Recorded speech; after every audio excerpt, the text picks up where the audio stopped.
Yo, yo, yo, my name is braV. Welcome to I Can't Produce a Podcast. Today is episode 20.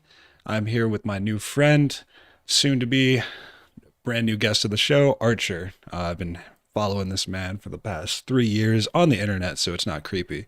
You know how that be. archr, how you doing today? 3 years, sheesh. Dude, well, that last I was going through my library and I found that flip that you did of Rodeo by Lil Nas, and I had that in my library. Damn, I had no clue. Yeah, I stalk a lot of people on SoundCloud. It's getting to be a problem, but that's why I started this thing, so it's socially acceptable. Yeah, so it's no longer parasocial, bro. It's no longer parasocial. We're in the social realm.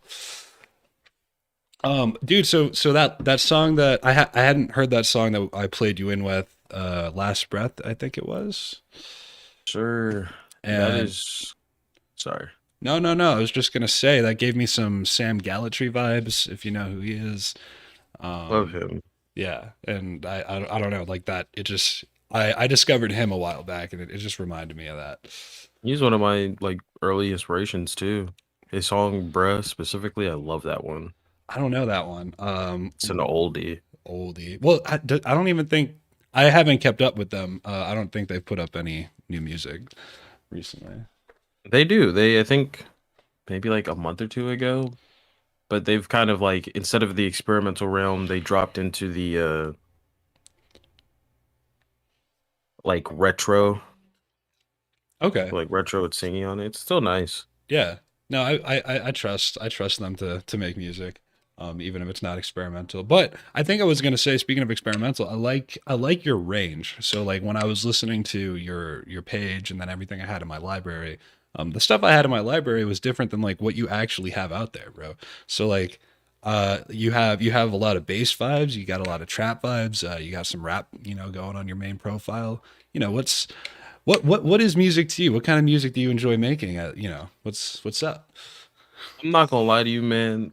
Every day is completely different. I just log in, open up Ableton, I'm just like, guess we making blank today, and it Yeah. just happens.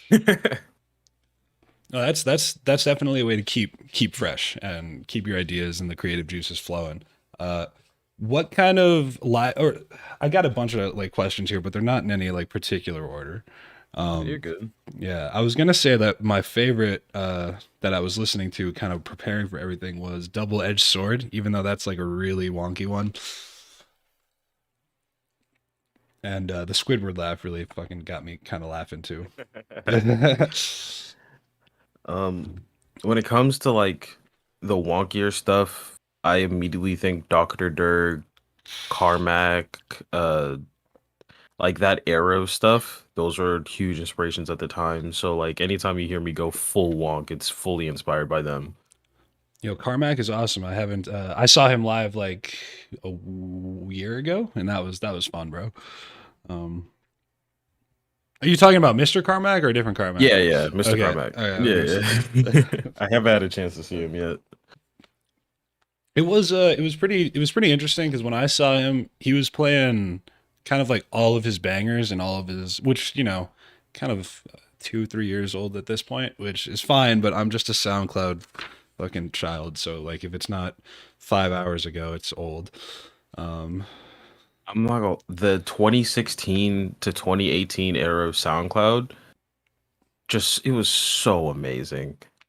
I there's so many good songs from back then, and all of those producers that made those songs completely changed style. So it's like, damn, please take me back.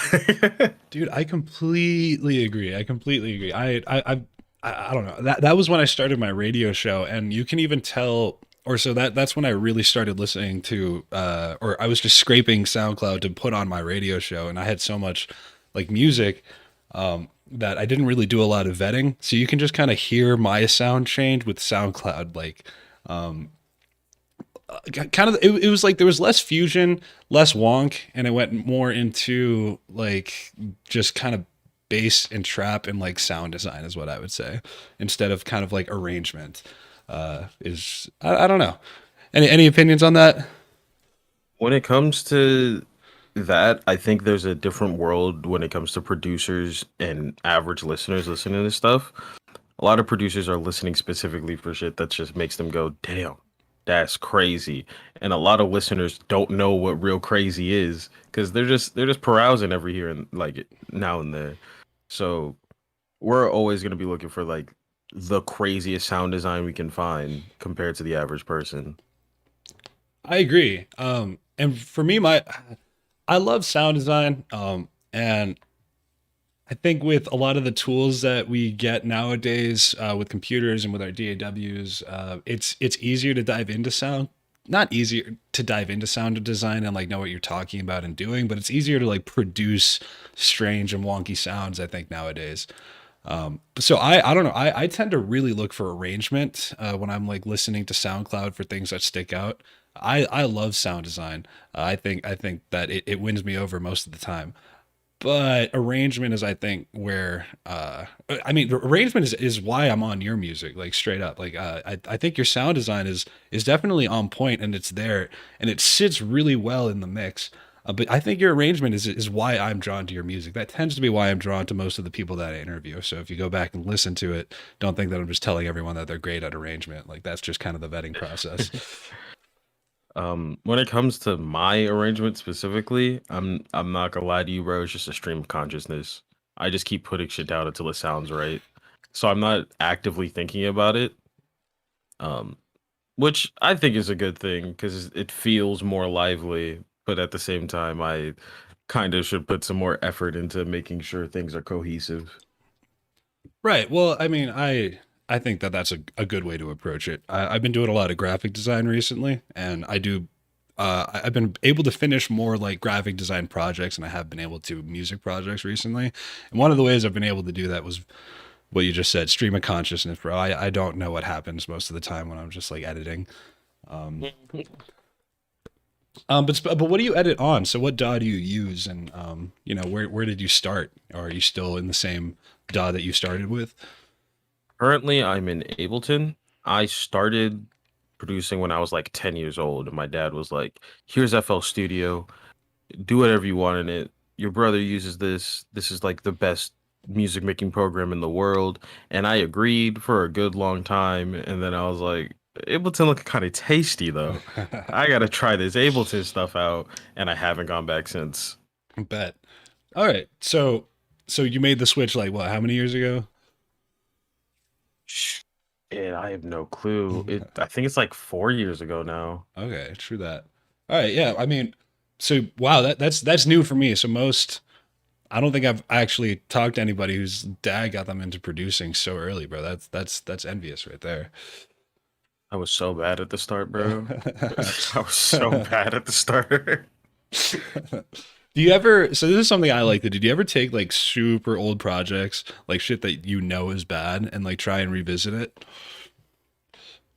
Recently, I've not recently, a few months ago, I've tried doing that, and a lot of it comes down to like the arrangement is really nice, the ideas I had are nice, but I'm in such a different mindset, I can't complete it the way I want it to be completed. Interesting. Yeah, I think I found something a little similar too, but I'm a bit more stubborn.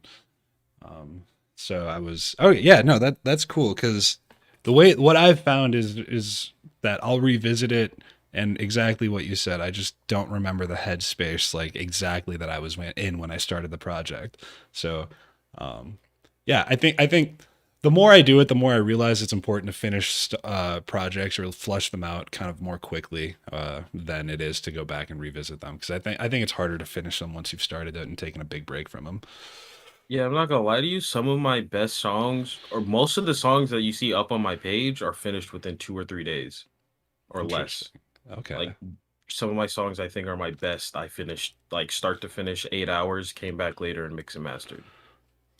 Okay. Do you have any songs that dude, I keep forgetting the. Oh, do you have any like songs that you would consider like your piece de resistance? Like anything that you'd want to say like, "Oh, I spent the most time on this. I hope people hear this." Yeah, any releases because I also noticed that you don't just release on your page. You've got stuff on Bonsai, you've got stuff on Buzz Junior's page. You're around. It's I I feel like I'm in a unique position because I like everything that I put up.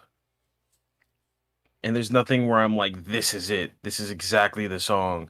I was honestly surprised that Last Breath got as popular as it did. Yeah. And a lot of the stuff on Bonsai, now I look at it as like I could have made that sound way cleaner, but people still love it. So for me personally, a lot of my favorite tracks I'm like, you gotta listen to this are like the half finished tracks that I never upload. Oh, that makes sense. Okay. Well, is there any like so for Last Breath, um well, actually no, that's the song's a bit older than what I was thinking of. Hold on, I'm going to your page right here. Just jog my memory. You're good, man. Yeah. I kind of had to take a short break from releasing stuff because of moving back and forth between states. Oh, back and forth. Where can you tell me a little bit about that? When I was still in high school, so 2018, I moved to Nebraska, finished high school there. My release schedule kind of just flopped there. And then around 2020, came back. Still, I'm not releasing as much as I used to be because I got a lot harsher on myself when I was in Nebraska. So there's a lot of really good tracks that should have been released, but now I have too much shit to release, so I don't know where to put it. Okay. Have you ever considered like a second page, like one of those back pages essentially? So if you look up Archer's Missed Arrows, those are all of my like throwaway from when I transitioned from FL Studio to Ableton, Oh, and I might okay. just start uploading tracks there again, just the ones I never get a chance to release. I would love if you did that because then I'd have more stuff to listen to. Thanks, man. Yeah. No, no, I think I really love those kind of pages too. Like Yohas has a back page like that, and I think it's pretty valuable because I find a lot of music there. Um, Verzaki, whatever you want to call him, oh, his yeah, I call him Versace. his backup page, some of the craziest songs I ever heard, and is most of the time just aggressive ass rap or just experimental stuff. It's super nice. So when I was listening to your music, I was like, I was listening for maybe like tropes and things that you did, and the two things that or things that you consistently did, and the two things that I came up with were, do you throw like effects over the master a lot? Uh, or and also I think your ad lib timing is like pretty sweet because I'm not a big fan of like the super clean like kind of like trap ad libs, but you kind of managed to make me like yours, especially because they blend into the music so much more than like the normal trap beats that I'm used to hearing, bro. A lot of times they're just so jarring, and I don't know. Whenever I hear Archer though, 'cause point is, when I was listening to your music, I did not know that you had like a tag or that people were like saying Archer in your songs and whatnot. So, do you put that in there because you want it on the release, or do you ever put that in there because you're afraid that people are gonna like use your beat and like rap over it? So that's a thing that came from producing very young. My dad was always like, always put a tag on your music, always put a tag on your music. And it's gotten to the point where it now feels incomplete if I don't add a tag. So it's Okay, just something I really like to do. yeah. Do you have like multiple tags? Like, I have so many now. I've just been collecting. you should make a song with just the tag audio. See what you can do with that. That happened before, and that track never got released because it was really bad. All right. Well, let's see. I want to know. All right. So I want to know. I can't produce. Hopefully, my Discord server wants to know how you produce music. So you said you work in Ableton. Do you have any like favorite plugins? Do you have any favorite instruments? Is there? It sounds like you kind of open up Ableton with a new vision every day. So that's cool with me. Anything you've been like addicted to recently that you kind of want to tell the world about? Nothing in specific. I really, when it comes to like making like stuff to rap over, I really love using Diva. That plugin is amazing. What is When Diva? it Diva's like Nexus or Omnisphere, but for specifically older, like retro sounding stuff. Oh, And okay. if you could get some like preset packs for that, it's really good. Change them how they sound a bit and add some effects on it. They're so clean. They're so nice. Shout out Diva. I'm now opening up my Ableton to see the things I like the ranked thing. Yeah. It's a lot of my stuff is EQ8, saturator, echo. I do use a lot of operator to get down ideas. Something I've been doing a lot more recently, which people haven't had a chance to hear yet, is I will sing a melody into Ableton and then drag that melody into MIDI, and that'll automatically change it into a MIDI clip. And I'll work around that melody that I just sang in, and I'll keep building on that until I get somewhere I like. Oh, okay. Something else I do very, very often is I'll be like, I really like this specific sound.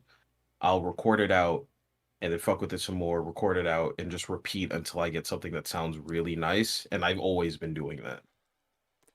How much of your sound would you say is like you hearing something in your head and then like going into the sound design board and like or whatever instrument and pumping it out versus what I tend to do and what I think more maybe beginners or intermediates tend to do, which is like starting with a sound or a sample or a plugin and then making tweaks and changes based on like an initial sound.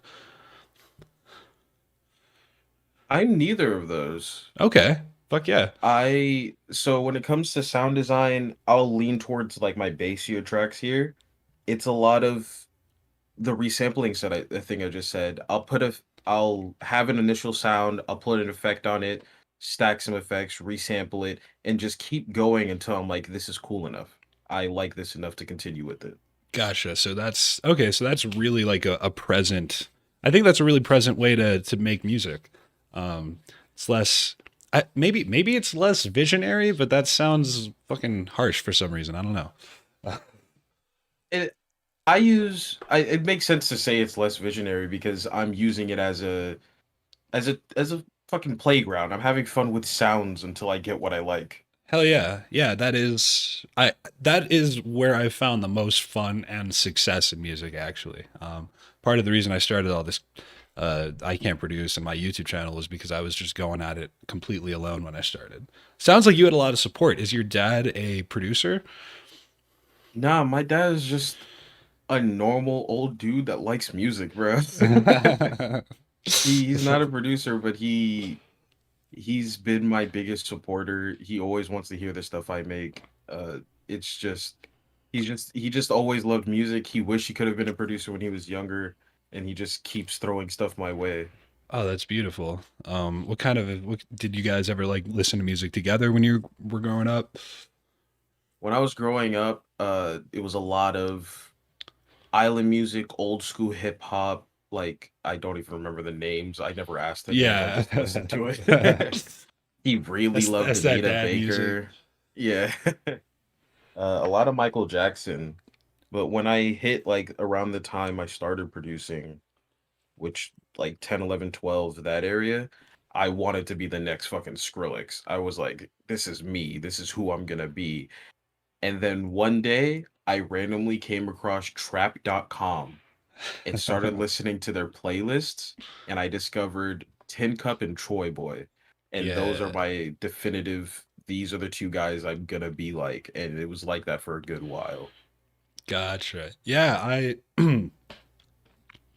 can say something similar, but it wasn't ever like dubstep. I remember I just wanted to be Slash when I was like that age, and then I think I wanted to be Skrillex instead. So like, do you rap over your beats, or are you rapping in some of those beats that are on your main page? Yeah, Okay, I'm currently in music. I'm transitioning, quote unquote, transitioning into a rapper. I'm not actually transitioning. I'm just making a lot more of it. I'm willing to release more of it. yeah. So if we let me, I can't check my own track list because of all of these private tracks. But Which with me where were you at? oh sorry. No, no, no. That's fine. I just didn't. You're looking at a track list. Yeah, I'm trying to find like a lot of stuff. If you go to my albums, that's all me rapping. Oh, gotcha. Fuck with Me is a recent one where I'm rapping. There's a lot of stuff where I'm doing vocally. Yeah. Because I was listening, I was listening to, I heard "Fuck with Me," "Pistols at Dawn," "My Time Is When," and then "Ready or Not." I was like, oh, this isn't rap. I was like, Yeah. this is just a fatty bass line right here. Um, so what do you have like rap inspirations as well? Because it sounds like you're dual wielding this shit. And then also, what do you like to rap about like nowadays? Like, is there is there stuff that you'd be putting in your rap music that you'd feel like you couldn't have put into your production? That's a really interesting question because the stuff I'm rapping about 90% of the times is what sounds cool. What do I think would fit on this beat that I just made? I don't I'm not really a lyricist. I just like making things that sound good. Oh, okay, yeah, that's a cool approach to lyricism. Yeah, thank you. Well, And because sorry. certain words will have. I mean, because then you're focusing more on cadence probably, and probably actually less on lyrical, like sense. And I think that's kind of what draws me to or bass production and experimental production. A lot of everything I do is just cadence and rhythm, probably just the way I was raised. So flow is the most important thing to me. I'll listen to a rapper, not hear most of the time when I'm listening to rap, I'm not listening to a damn word they're saying. I just really like the way they're going about what they're saying. I completely agree. Well, that's how I started listening to rap, and then I think I started getting way more into lyrics. But like it was lyrics for the longest part of my life for the last thing that I listened to in almost any music ever. Yeah. I got so many lyrics wrong growing up, and it wasn't because I was like trying; it was because I was not trying. Yeah. So The amount of I can songs oh, relate to that sorry. as well. No, I was just saying I can relate Yeah. to that. Go for it. The amount of songs where people will start singing the lyrics and I'd be like, "Why do you know the lyrics?" And they're like, "That's all I'm listening to. What do you mean?" Like,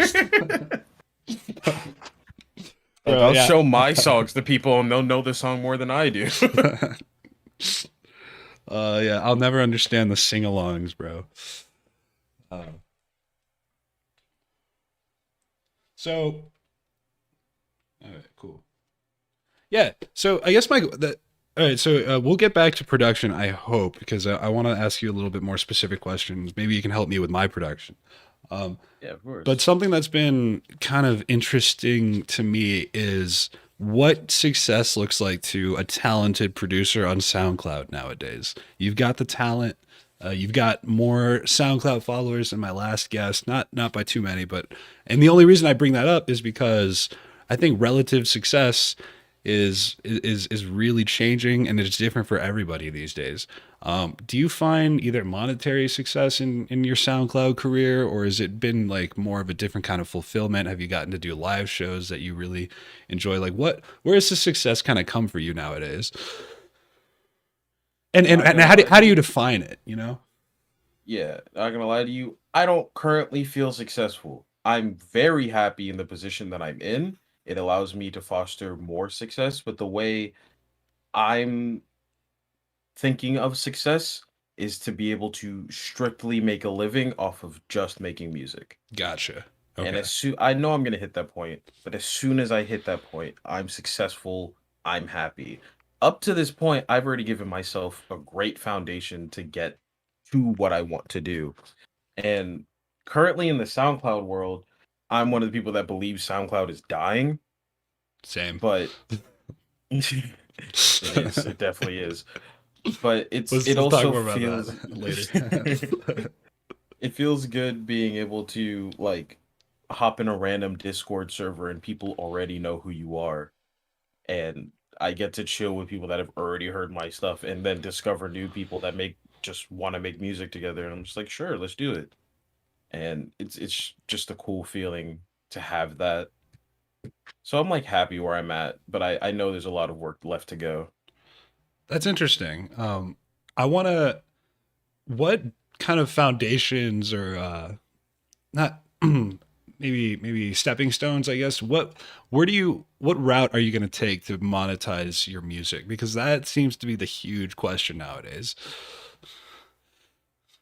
I'm still finding that. So I'm still learning how to make beats that are rappable for people that aren't just me.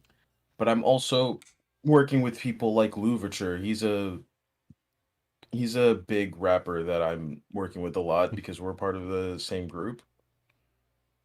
The stuff, the money we make off of his music, insane. It's like one of his tracks I produce, I make more than I've ever made. And it's like, damn, bro, is it how? uh, I forgot my train of thought. I apologize. Where were we? No, no, you're all good. I was saying like how because you said once you start making money off of music, like you'll consider yourself successful. And I think a lot of producers don't know how to do that nowadays. Like I think the trope for a while has been you get really good and you get a record deal. And now there's just so many talented producers and so many records out there that it just kind of seems like that's unfeasible, or if there is money in there, it can't be that much because there's like a billion other labels out there. Honestly, I'm a completely disagree with that point. Do it. I Only invite it. only because of course there's so many labels, there's so many records, there's so many like deals you can make, but at the same time, there's way more people that want to listen to music. And if you want to make a full living off of just Spotify alone, there's billions of people on this earth. You need 3 million to listen to your song 3 times a month and you're solid. You're Interesting. fine. It's just about advertising at this point. You just gotta have a unique style enough that people are like, I'm gonna go out of my way to listen to this one person, or I'm just gonna throw this person onto my playlist. But Right. other than that, there's a bunch of other ways to monetize your music, which I'm working on.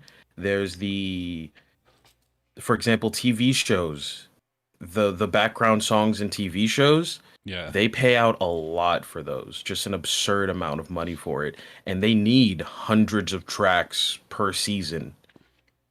Just being one of those tracks will make you a shit ton of money. Yeah. Yeah. I've heard of things like that. So how do you know how you get your foot in the door for those types of things? Maybe for, I mean, I guess you in particular, because you're right. Copyright free music is one way that people are starting to take advantage of. Because it used to be the wild, not but 3 years ago, man, it was the Wild West, man. I miss those days. Yeah. Where you could just stream all day, play Spotify, and no one cared. Yeah. uh, what's it called? The TV show thing, the specific websites, there's a lot of work behind it that I haven't done yet. Oh, for sure. For the Spotify, specifically taking down people's stuff, or like on live streams when they're listening to it, they're trying to find more ways to monetize it right now. I don't think we're too far off of it. For example, YouTube is trying to introduce a system where some of your revenue goes back to the original artist if you use their music, that kind of stuff. Oh, okay. So they're trying to actually use the system instead of reject it. Yeah. Okay, cool. All right, yeah. Well, that's so. I think it's cool because I feel like the goal of a well, maybe I'll be a little careful here, but I feel like the goal of the average producer has kind of increased maybe a bit more. Like I feel like you probably need more skill sets to make money in music than maybe you did before. I don't know. I look so coming from my perspective, I'm more of a DJ than I am a producer, and Yeah. I've just seen so much variation in success on SoundCloud and on Spotify when it comes to my specific taste. And it's I'm sure that variation existed before, but the thing that I noticed the most is I'm just like it doesn't seem like there's a direct route for yeah for people to start making money anymore. I feel like it used to be a little bit more concrete and it maybe what's the word streamlined. Yeah, so it's just something I've been curious about how people have been approaching it. It seems like when I want to release my music, I'm going to be putting it on my SoundCloud and there's going to be no way for me to monetize it. There's systems in SoundCloud to monetize it as well, but the real difference has become that you need to find a way to market yourself. So the music game has changed from a become skillful enough and do it, and now you're just a freelancer marketing yourself as much as you can. Yeah, so So on the finding same, customers is probably the new game. yeah, just Yeah. finding customers. You got to find people that just like your music, if you can get like 20 super fans that buy everything you ever put out, and once a month you drop a t-shirt or a little like class on how to make music, and they're just constantly buying it, that's your way. You can make a living on just that. But there's other people that are like, I want to sell sample packs to all the other producers like Decap. He doesn't need another placement in his life. His drums that knock have just obliterated the music industry. Everybody uses it. He Yeah. does not need to make money doing anything else other than that. Everyone has their own path. Everyone, and a lot of those paths have come about recently because everyone wants to be a producer or make music in some way. So just find something that's you. I guarantee there's some people out there where their skill set is just to make a really simple beat, put some meme behind it, and grow it on TikTok, and they're rich. They don't have to worry about anything Absolutely, dude. anymore. I've been watching not I've been watching YouTube Shorts, bro, and my producer troll just comes out, man, when I see something, and I'm like, someone produced this, like like, like why? You don't have to be as skilled in making the music itself to make a living, but I feel like if you want to have people actually really appreciate your music, you're gonna need that skill. True that. True that. Thank. Yeah. No. Good counterpoint. I guess I wanted to. On that note, when did you start feeling comfortable actually like releasing music? So I'm sure you had like, was there? Do you remember a milestone or like a change where you were like, okay, I'm gonna post this, or were you always like very comfortable with that? Because I feel like that's a big thing for a lot of people who are getting into it, and producing is such a huge game now, bro. Like, I think everybody wants to get on it. All the tools are getting cheaper. The PCs are getting more powerful. I think it's just easier to enter. Since I started when I was super young, it was just a I made this thing, I'm proud of it, I'm gonna release it. And it's changed as I've gotten older and I've been making things that I think are better. And now I have to get really good art behind it. Now I have to find a place to put it. Now I have to find who can repost this. Why would they repost it? Like I have to do all these extra things behind the song. So it Yeah. kind of slows down my release because it's like, is this worth putting out? And a lot of my tracks recently that are out there are just things that I really liked and wanted to put out, and I didn't want to put promotion behind it. I was just like, hey, if you like me, you're gonna listen to it. I think it's a good song. But otherwise, if it's a song I really think has potential, is when I have to put full force behind it. So then you'll put like a little marketing campaign behind it. So like maybe some artwork, some Instagram, tags or something. Yeah. Okay. That's pretty interesting. So yeah, I have it written down here. What is keeping up your socials kind of look like? Because it's so I avoid Instagram and Twitter like the plague, and it's to my own like detriment. Because like I'm sure my career could be growing as we speak if I actually ran a smooth Instagram page. It's I at both of our detriments, bro. I do not run any social media. okay, I'm a okay. Discord goblin. Dude, okay, thank you. Me too, man. Me absolutely. It's a little all right, I whatever, I'm gonna say it. It's a little discouraging. So I've seen people who I swear only exist, or producers and DJs maybe I should say, that only exist on Instagram, bro. It's like they don't do anything in Discord communities, which I mean to my knowledge. Um, Yeah. but it's like their careers or I think where I get a little jaded nowadays is seeing people's careers be completely launched on image, and that image is usually backed up by Instagram or Twitter, and it's not people listening to the music and fans rallying behind them on SoundCloud, which is where I feel like you'd get those true, your real believers right there. And on Yeah. Instagram, I feel like it's more like the algorithm is tailoring you to like it just feels like I'm being programmed to like a certain producer, and even if I were to put stuff out there, it feels like I would be programming people to like my music instead of actually getting them to like my music. That returns back to my point earlier on marketing. Marketing is the most important part right now in making music. You have to find a way to market yourself. If you're not going to be on Instagram or any of the other social media platforms, you have to find a way to get a good market on specifically SoundCloud. And people, I'm not really that updated on social media, but a lot of the old heads that were popular before, they weren't on social media. They did the thing that you said, they got all their fans before then, before like social media was so important, and those people just keep building up behind it. Sadly, right now, we it's not as possible as it used to be, in my Right. opinion. I agree. Something that I've said is there's not going to be another Woodstock. How do you feel about that phrase? I don't even know what I I'll I get don't I'll know get what Woodstock is. Oh, well, that's new for me. All right, Woodstock is like the classic concert where like Jimi Hendrix is like probably most famous for his I think he played the Star Spangled Banner there, like put a bunch of acid in his bandana is the legend.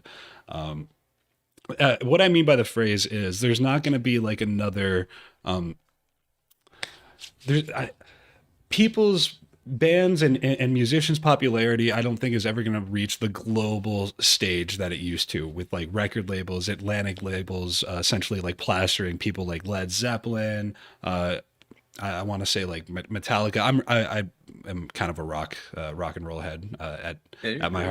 heart, and I feel like global popularity like that is more sparse. Like you're gonna reach it on SoundCloud, and it's gonna be like definitely more in the pop realm. But I don't think that bass music or a lot of EDM producers are ever going to have such a loyal fan base that was able to be created in the 80s and 70s. Not the fucking nut over the past decade that I wasn't, born in. I'm just I think I've just a lot of musicians that I work with have this idealization of the music industry. And I don't understand how it's been so late to the game. We're in 2022. People are kind of still under the facade that you just have to be good and get a record deal. And maybe, maybe I'm speaking into a white room right now. Uh, have you noticed anything like that, or do you feel like the new music industry is going to hinder your reach ever? The new music industry is no longer what it used to be, because what it used to be was you'd hear, I'm just gonna use Michael Jackson for example. He's one of the biggest, and there's not gonna be people as big as him. Of course, people are beating his records and stuff now, but it's a different era than it used to be. And it's specifically because back then you had a reason to idolize these people. That you couldn't meet them. They were big. They were too big to be there. Like for them to be real people. Mhm. So it's the same back then. Making music was like being in Hollywood. And now a lot of those people, like there's still those Drakes and all those really famous rappers and stuff where it feels the same for them, but it's completely different when it comes to the EDM world. We're not gonna Not everyone's gonna be a marshmallow. Like it's gonna be very hard to even get close to the clout that he has. We're not gonna have the same reach, but it's not because we're not gonna have the same like Woodstock feeling, and it's not because people don't like the music as much or they don't appreciate the music. It's because it's too easy to listen to it everywhere else. You don't have to Interesting. go to like a fucking Marshmello concert if you like his music, but you could give him all the streams and stuff to make a living. Very good You don't point. have to go to like everyone's concert, because back then the only way to really make money was concerts, selling merch and all of this.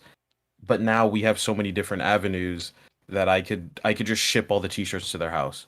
Back then you probably had to be at a show to get their t-shirt. That's another reason to go.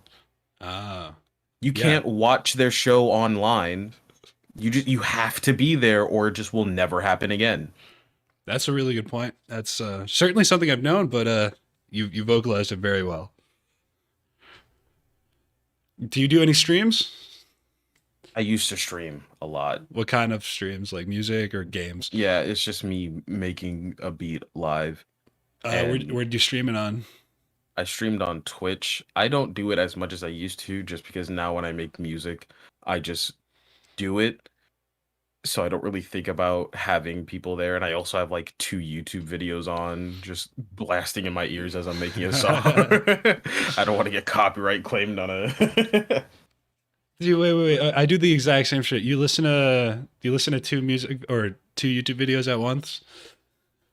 Depends on what I'm doing. It's more of like a when I'm making music, I'm usually like in a call with a buddy and they're playing a video game, and then I got a YouTube video in the background. I'm just like, oh, this idea sounds cool, and I'll just like lightly work on it. Dude, true. Do you listen? That's you do that while you're making music. Yeah. Okay, After I that get to a point where I'm like, okay, now I have to focus, is when I silence out the YouTube video and I like turn down the volume on my friend. I only recent dude, that's awesome because I only recently got to the point where I even felt like I was comfortable enough, like where I felt like music was something I was doing kind of in the background. It was always something that I felt deserved my full attention at all times, and obviously, like it's important to me. I should give it a lot of attention, but I didn't realize how fucking stressed I was by like sitting down and being like, all right, like there's gonna be no distractions whatsoever, and sometimes that's good, sometimes that's helpful for me. But recently, I have been putting on like YouTube videos, like podcasts in the background, shit that normally I would find kind of uninspiring. But that's actually something that keeps me like focused enough. It's kind of like taking a fucking Adderall. It's like Yeah. it's there in the background, and it makes me aware that I have ADHD, but I can keep working. Yeah. I never got diagnosed. Everyone I know is like, you probably have ADHD, bro.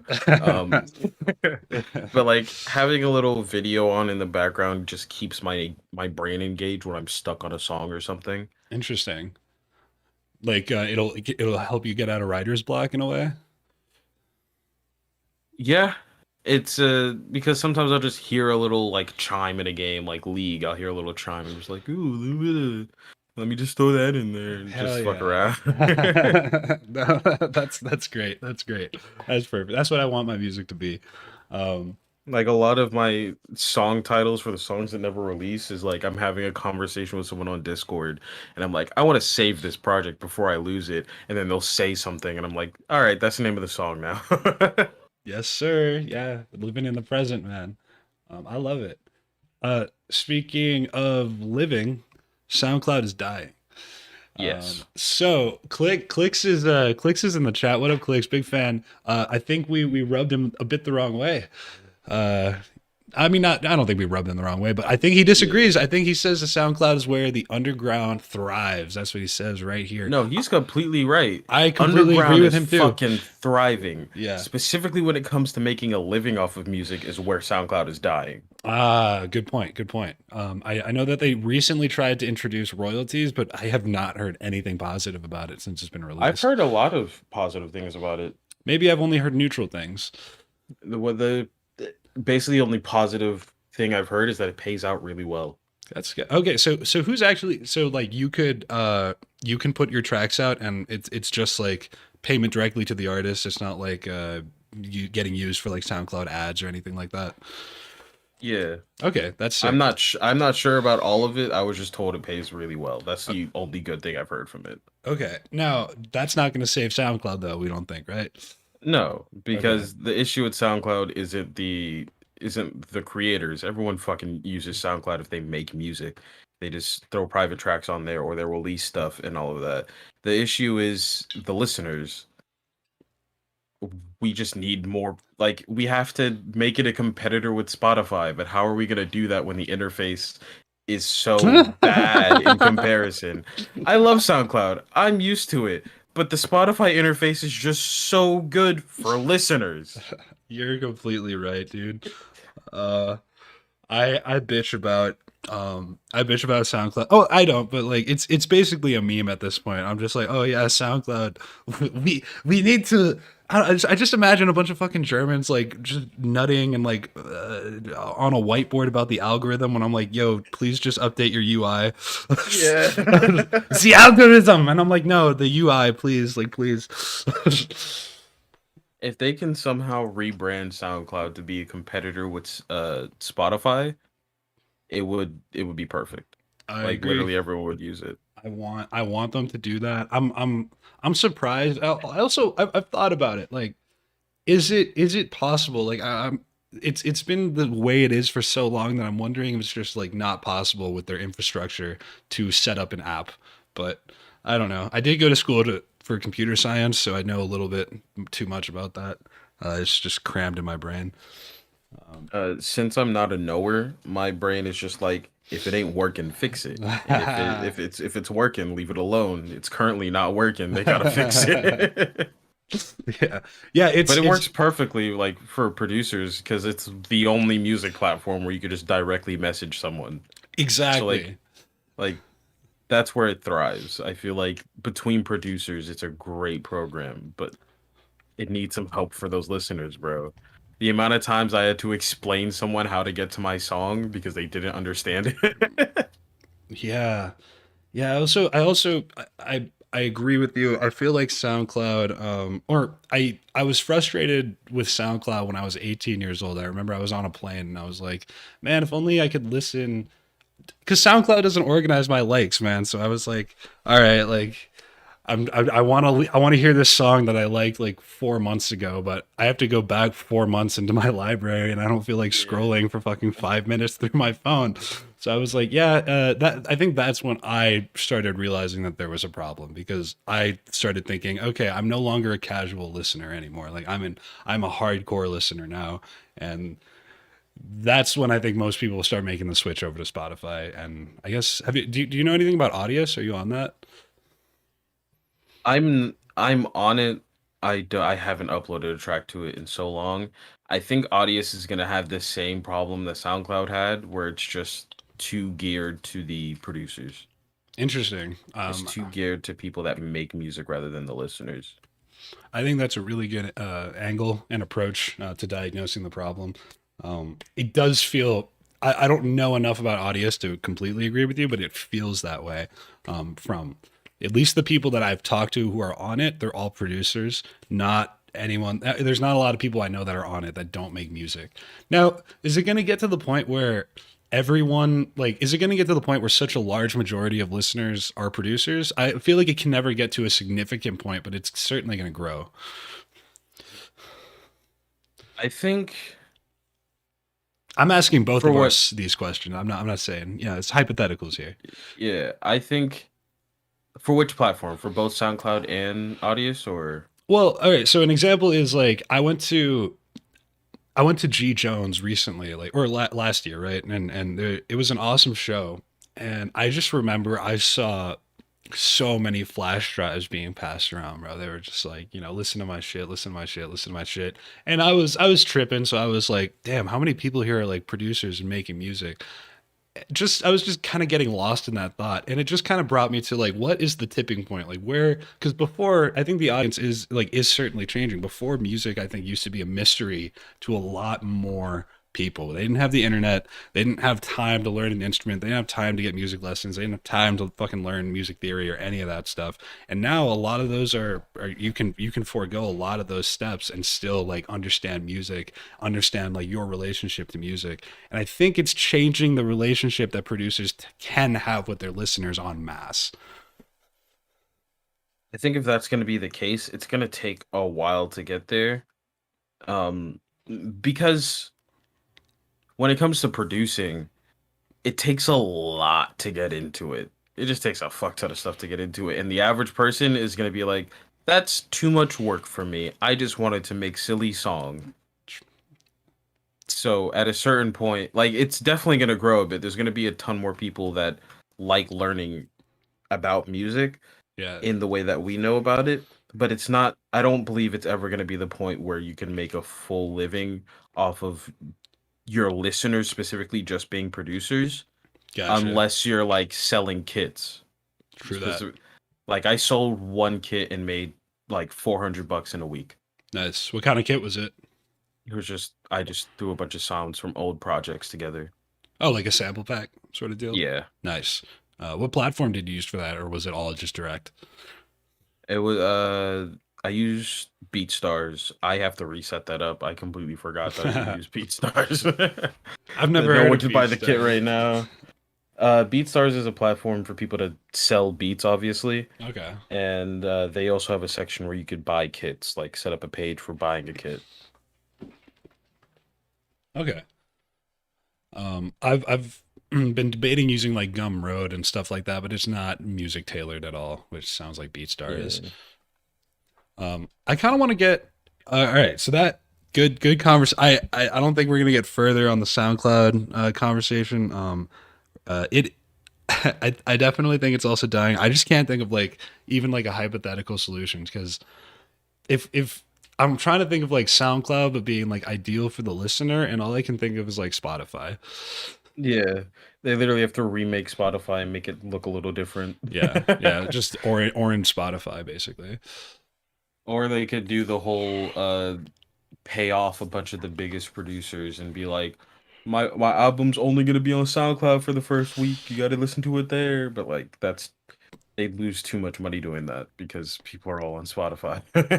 Do you think so one day, a sad day for music, I think, is when Chance the rapper put his acid rap on Spotify. What do you think? Or do you sorry, do you know that album? I'm not gonna lie to you, that just contextualized something in my head that I'm just like, damn, that doesn't make any sense to me. But What do you mean? there's this girl I used to talk to, and her username on everything was Acid Rap, and I just now figured out that that was the name of the Chance the Rapper album. um, All right, so maybe you didn't know the album beforehand. no, but knowing Chance at some point was the SoundCloud hero, for him to just put it on Spotify really signifies that like no one's really fucking with SoundCloud anymore. I think I agree. I think he had a lot of incentive. I think he had a lot of incentive in both directions, man. Like it was, I don't. It felt to me like he was abandoning his roots a bit, but it was also kind of like I doubt that this music is probably getting the attention that he wants it to get. Which Yeah. is it's kind it's a sad state of affairs in my opinion. Um, but yeah, I all right. So what I want to do next? Do you have a time limit, my guy? I didn't ask you that before we Nah, you're started. good. All I'm right. chilling. I don't have like let's see. I kind of breezed through a lot of the questions that I was going to ask you, and I honestly, like I said, I do want to talk about some more about your production style.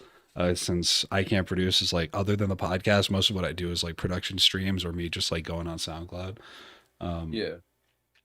Oh yeah. So I guess new projects, man. So your album, the album that you said that you had coming up. Can we talk about that? Like what's it called? What's it about? You know, any inspirations directly influencing it? So the album's called Capriccio, and That's a cool name. I like that name. thank you. It was literally just it's hard to explain, but I was just like, I want to rap. So I spent 2 weeks just producing and rapping on tracks. And I was like, I don't want to make these full tracks. I still want to put them out. So it's all of the songs are under 2 minutes long. A lot of them are just 1 minute long. And it's just me experimenting, producing, and rapping on the same stuff. And I feel like I got a lot of good tracks out of it. That's awesome. So you said you kind of had like a lot of incomplete ideas, and you finished them out. Uh, the entire album, it's supposed to feel like in my opinion, just like an ADHD. I made this. Here you go. Gotcha. Like you when you're sharing with your friends half-finished projects, and it's like, well, make it longer, finish it. And it's just like, no, here you go. This is it. For sure, for sure. Okay, I actually do fuck with that vibe a lot because I can't tell you how many fucking 60-second clips are actually in my SoundCloud likes. Yeah. Yeah. Okay, I mess with And that. Do you know like 100 gex? I do. Would you kind of put them in the rapping category at all? I forgot the name of their genre. Hyperpop? Hyperpop, yeah, I think that's what it Yeah, is. that I hope that's what it is. Don't flame me. Um I think hyperpop is another offshoot of rap. Interesting. And What do you mean? I'm not that into rap, so I might. so rap is currently I'm gonna compare it to rock. You know how at the beginning of rock there was only one style, this is rock. And then as it developed, there's now just like a million different variations of rock. Yeah. Rap is currently hitting that state where there's a million variations of rap. And hyperpop is one of those variations in my mind. Interesting. Okay. I did notice that, or no, I didn't notice that. I felt like rap kind of changed into mumble rap because, like I said, I'm not super into the current scene. I was more into like old rap that I discovered when I was in Yeah. yeah in music.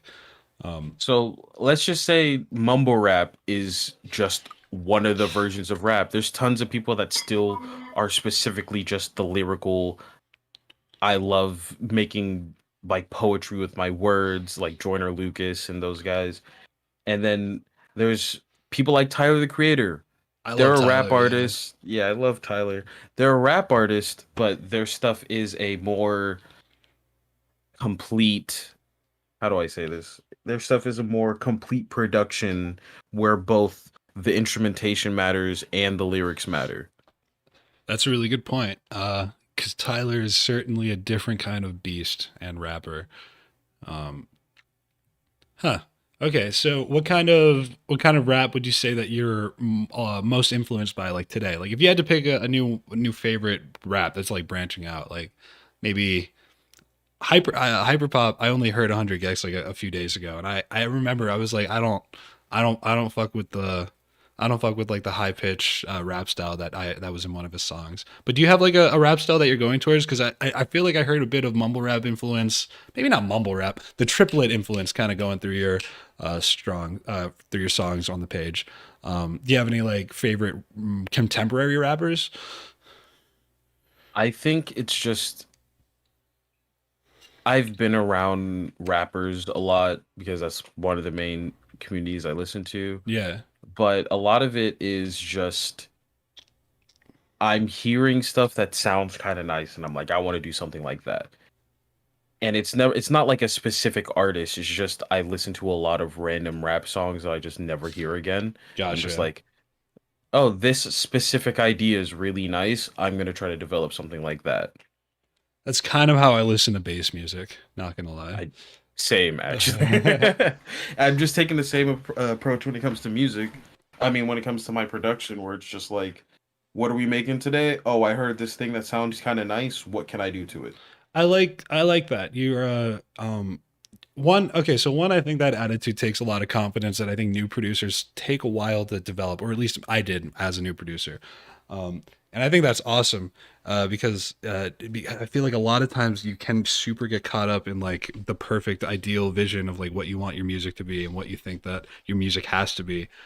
And I think your approach is a little like um, I want to say foolproof. There's another word I'm looking for, but it seems like it seems pretty anti, that attitude. It seems like you can be present in the moment and still kind of come up with a banger track. And yeah, and that's I think what your words are inspiring, Archer. Thank you. Thank you. Shit, I didn't know that. uh, yeah, just something that feels different with the SoundCloud sound. I'm saying it right. SoundCloud community is that in the past it felt like a lot of people were just like, I'm gonna make this and this is gonna be it. And a lot of people have gotten trapped into, oh, now people only like me for this and don't want to just make music. You're here, you started doing this because you just enjoyed music, bro. Come Yeah. on. Just keep enjoying your music. This is so actually I have a question written down here, but like I've gotten the same answer for the last four like few interviews, I'd say. And the question is like, is there yeah, the question is, what is your project like about? And at this point, I'm kind of getting that it's about self-expression, and again, is kind of the answer that I have been getting. For me, it was also about self-expression and like really being curious about like this second voice that I kind of heard inside of me that wanted to come out. And so is other than self-expression, do you kind of hope that people get something else out of your music? No, I That's just want awesome. people to enjoy shit. Fuck yeah. All right, cool. No, no, Like, no. I really fuck with it. yeah, I'm like, if you don't like this specific song, that's fine. Click the next song. Click the Don't like next. that one, click the next one. Don't like my music, don't listen to me. It's okay. I just want you to enjoy some shit. Oh yeah. No, no. That's again perfect. I wonder. There have been like interviews that I've been watching. Like Frank Zappa is an older head that I think has put a lot of other messages in their music, like a lot of rock can be like anti-war and other like specific messages, but it really feels like EDM is a lot more personal and it's less overt, which I find awesome. Yeah, I there's it varies from song to song for me specifically. Um, there's just some songs where I'm like, this has a message behind it, and I want people to get that message. Is there But like, any like songs that you've produced, you mean? uh, let me check my page again because I think a lot of the songs that I have with a message behind them are private right now. Gotcha.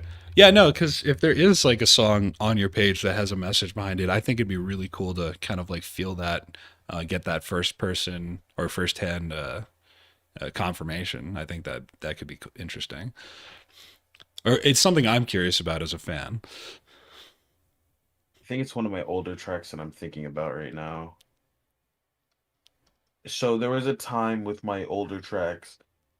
Okay, the one that you've been using a lot, the Lil Nas X Cardi B Rodeo remix. Yeah, That message, when I do remixes specifically, the message that I'm trying to get across is I want to keep the same vibe of the song, but make it sound cooler in my eyes. That's the only message I'm giving out. So if it doesn't feel like it's the same song anymore, I feel like I failed. interesting. Okay. Oh yeah. Okay. There's a collab that I have with Shaw. Where is his page? Why did he change his URL? There's a collab that I have with Shaw where it was around the time that X had passed and the entire song was a remix of Bad, and it wasn't because he passed, but it was more of like we were already working on it and then he passed. We're like, shit, we have to put this out, otherwise it's gonna feel bad. Like I don't want to capitalize off of this man's death. Right. Right. But it was more of a we wanted to make it feel like a memory, people are worth it, put effort into it type of thing. So on on what you just brought up, I'm not a big fan of X's music, right? Now, if you Hmm. are, that's awesome because I would like to Yeah. know like what it is you like about his music, Vibe and energy. vibe and energy. It's just vibe and energy. So I kind of like again I don't no, no, no. I was yeah. I was just wondering like if you had any because you've had a lot of interesting takes, man. So if I just if there was something I'm either missing about X's music, which isn't I'm not saying there is because therefore I don't enjoy it. I just wanted to know what it was that you enjoy. So yeah. To think about it, like I'm trying to like get into your head real quick on why you wouldn't like it. Think about it like it's a his older stuff, it was modern rock music. Like he was making a trap inspired rock song with screaming on it.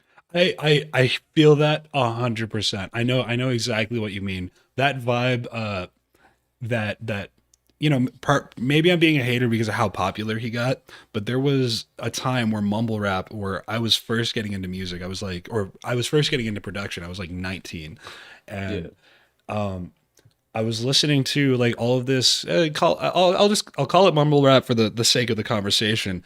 Yeah, you could. And what I discovered, I was like, this is just grunge. I was Yeah. this is just fucking grunge music, and they're putting like trap hats over it and like a different Mm-hmm. vocal. That's all it is, man. It's literally all it is. A lot of the mumble rap that you hear, again, people aren't listening to the words. They just like the vibe, the beat behind it, and they're just chilling with it. Where I think mumble rap has a bad like connotation behind it because they're like, oh, they're just mumbling over. This isn't what rap is supposed to be. But like again, rap is hitting a bunch of different variations. This is specifically the I'm just fucking around and having fun. I'm not sure if you listen to not Cardi B, but Cardi. Uh, all of his music, just call it mumble rap. Yeah. All of his music, if you play that on a loud ass speaker, I can't do anything but bop, bro. I agree. I agree with you. There's something about or not something. There's the bass line that hooks me immediately.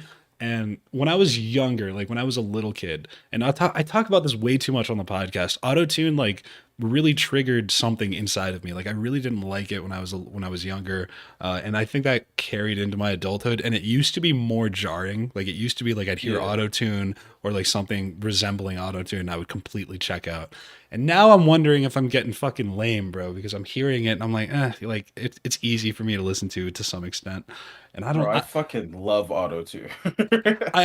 yeah, honestly, it has grown on me, and I know that I have a lot of impressions on it, so I'm working on that. Something to remember about autotune to make you feel less bad about it is that they still have to hit the right tone and they still have to sing the right note. These people aren't terrible singers because in terrible singers with autotune still sound bad. These are good singers that just like autotune. That's what I learned with T Pain, man. When I saw him Yeah, sing for he's an real, I was like, amazing singer. so I saw that fucking Tiny Desk concert, and I was like, oh, he just wanted to. Okay, that makes sense. hmm Yep. Bad people that can't sing with autotune will always sound bad. People that don't have a good tone with autotune will still sound bad. There's still a lot of musicality to autotune. I use it all the time just because I like how my voice sounds with it. I can True, definitely sing songs without it. true. Um, what do you have like a specific plugin? I've heard G Snap is pretty good for auto tune. I use Nectar. Nectar. All right, I'll Nectar write that. 3. I love that one. All right. It's the only one I use. All right, cool. No, I'll start. So the thing that I've liked about all right, so the thing I love about EDM and bass music and experimental music is I've heard songs that have just taken kind of like that auto tune vocoder sound, and they just make it an instrument, and I'm like, all right, there we go. Like this feels more right to me, because you're like taking that full sound, that full vibe, I guess you would say, and then you're then incorporating it into a totally different aspect where it feels to me like it's more of like an instrument rather than like a person behind it. But what you just Yeah. said is pretty funny because there is that viral video of Travis Scott fucking falling on stage, and like he just shouts into the microphone, and it's auto tuned, but it still sounds fucking funny, dude. Yeah. I Oh man, think at the super high levels, you can get away with like a shitty singer and good auto-tune, but it's too at that point the engineer's the artist, bro. oh wait, I'm gonna. Oh man, you're not gonna be able to hear, but I'm gonna play him falling in autotune just for 4 seconds. Listen, And all right, there we go. All right, that was just for my laughs. you're good. All right, chat. I hope you enjoyed Travis Scott falling in key. Uh, so I have this written down. I like your artwork or the photography that's on your page. I like the red theme that's pretty consistent here, and you've got. Let's see. Let me see if I can point out a favorite. My favorites, I think I like the vibe of your older artwork than kind of what's going on with the newer stuff. But oh wait, hold on. Pistols at Dawn is pretty sick. That's awesome. Uh, anyways, do you have a specific artist you work with, or like a theme that kind of goes into your artwork? It looks So, fairly consistent. with my older stuff, it would literally just be I would go on Tumblr, pick a picture, and one of my friends would put a red tint on it. Yeah, Like they had a whole thing for it. My newer stuff now, I'm in a group called Team Future, and one of the members, Dax, DJ Dax, he does all my artwork currently, and nice, he likes to keep in that red theme, and I trust him with my art all of the time. I just really enjoy it personally. sick. Um, so he's done everything, like I can't love her, ready or not. My time is when. He's done Last Breath. Oh, okay. So you have been work. Okay, so that's 2 years Yeah, it's been ago. for yeah, I've been a Team Future Okay, for a while. nice. Okay, He what did is Pistol is Dawn as well. what is Team Future? Team Future is a primarily rap-based group with Big Lax, me, Louverture, DJ Dax, and Toro, and we just release rap songs together. Um, we work basically from start to end on a lot of songs together when it comes to the rap end of things. Well, So on my nice. not on the track that I sent you, but on the album, I have a feature from both Dax and Louverture, and pretty soon I'll have some stuff coming out with Big Blacks. I'm still trying to work with Toro, but he's hard to catch. True that. Well, that is yeah, because it's featured on your profile. So I actually saw it and I was like, this is worth checking out. The answer is probably yes. Yeah, we Yeah, have a lot of good stuff. I wouldn't say the page specifically, but if you go between our pages, like if you go to, I think it should be the following on that one. Let me double check. Yeah, if you go between the members that are in the following, yeah, all of them have great tracks. nice. All right, yeah, yeah. This is good to see. I'll check it out because I'm always looking for more or like different genres of music to explore. Because when you We all listen do to completely different styles of raps. dude, perfect, yeah. No, so what I how do you feel like knowing that me as a fan, like I reached out to you and we got on this podcast and I'm a fan of like kind of that bass influence that you have and now knowing that you do so many like other projects like with rap, do you see yourself like doing more rap like live shows in the future? Like what it's interesting because I think I definitely followed you for different reasons, right? Because just because I'm like more into rock and bass music, I'm not going to write you off as a fan that you're an artist that has made really good music. I'm here for it. What kind of shows have you put on, and like what kind of like live sets, DJ events, or stuff like that? And then like, do you want to start incorporating live rap into that too? So far, I've only done one show. It was a virtual show. Interesting. Um, COVID hit when I just hit 18. Ooh, So I haven't been able to do anything that's a until now. that's a big And L. I'm about to hit 21. So I'm gonna try to see if I could organize some things and get together for it. But when it comes to performing shows, the way I approach my track list for the show I did previously, it's not all my songs. I If I'm doing a DJ set where they're like play EDM, this is an EDM show, it's going to have a lot of it's gonna have sections where like boom, it's gonna be like boom, this is a really bassy rap track where you could just feel the bass and vibe with it. This is a fully bassed out song where I put like Keith and people around his genre. And then I'll throw in a rap song of mine. I'll throw in an EDM song of mine. I try to make it feel like a just something you can listen through. Like you don't have to specifically like one thing from me. I just want people to be able to party out and vibe to just the songs putting on in general. If it's a show that specifically they want to hear me, I think I do a combination of both. I'd probably do like a few rap tracks and then put one of my EDM tracks in there to give myself a breather type of thing. Okay. So But so you'd be like, yeah, do you mean like you'd be spinning a track that you made with you rapping, or you'd want to like rap live? uh, I'd spin a track with me rapping on it, Okay. and then I just rap some of the lyrics too. Like Oh, I okay, yeah. mean, yeah, because again, I don't know my own fucking lyrics. I expect my fans to know my lyrics more than I That works. do. That's wow. Okay, I'm so happy you said that. Perfect. What's your DJing like set like? Like, do you practice DJing a lot? Are you a good DJ? Do you think? Um, I am not a good DJ. I do not practice enough. I what just ki- haven't what had a what kind of chance to. what kind of board do you practice on? My dad bought one random one and I haven't even had a chance to practice with it yet. I literally have not practiced DJing at all. So far, it's just been like I make a playlist and they put it on. True that. Okay. But I Well, do when it comes to like those type of things, I want it to still feel like I had a hand in it. So there's a lot of like I my one real not live, but one real set that I did uh had just crazy transitions through the whole thing because I wanted it to feel like the songs were merged together in one big track.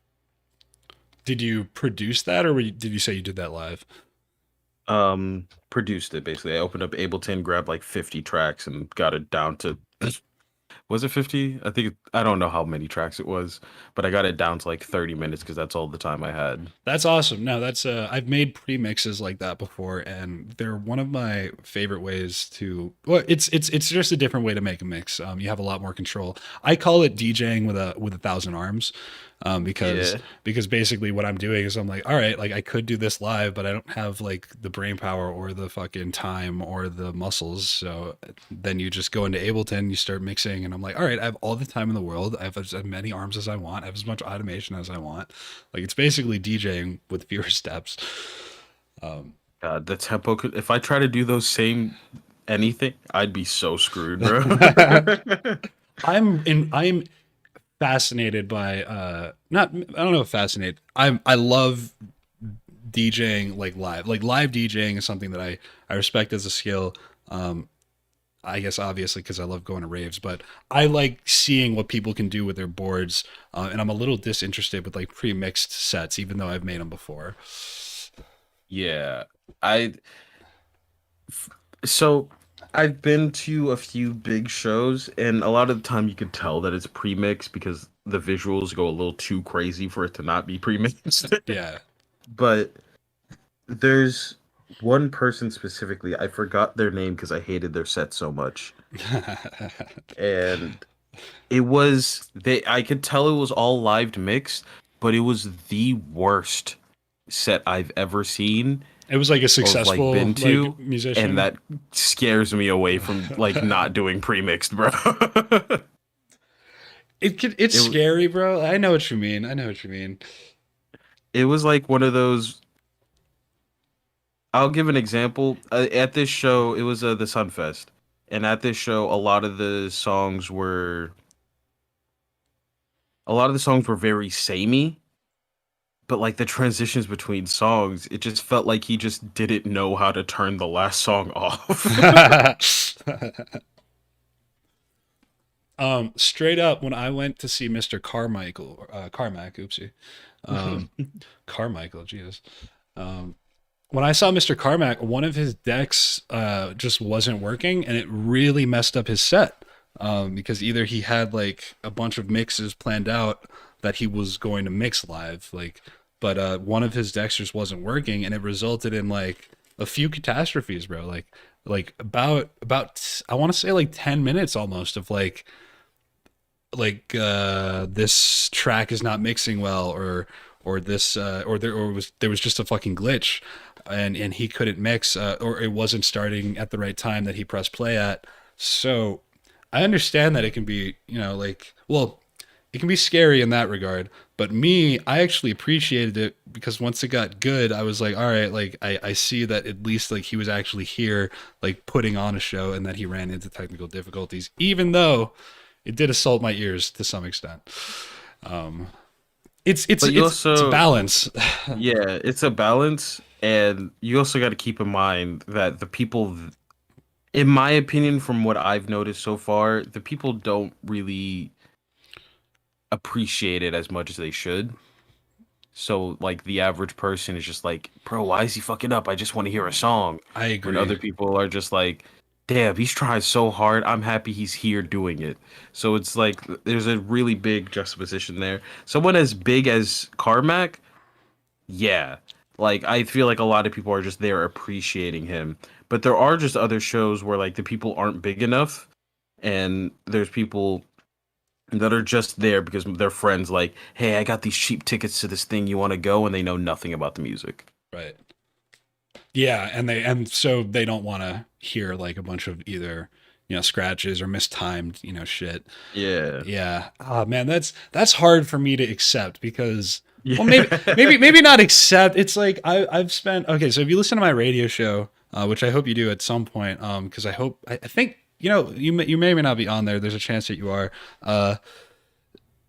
I spent a lot of time like messing up live, but I swear to God, like the best mixes wouldn't have come about without the worst mixes. So I'm just like, Mhm. I'm out here You need to thinking, have mistakes to improve your own skill. And it's scary because I want to have that type of freedom like in front of a crowd because that's where I'm going to get the best mixes, but I'm also afraid like, you know, like it's going to turn way too many people off the second there's a mismatched tempo. Yeah, Yeah. but something my dad told me a really long time ago, the only thing that separates a hobbyist from a professional is how quick they can fix their mistakes. Interesting. It's a good And point. it comes to literally everything. Between, like you said, you did computer science. Someone could be really good at their job if everything goes perfectly, but the only thing that separates them from the best is that they can get the same work done, but the best knows how to fix things when there's a mistake. Quickly. Yeah, that makes sense.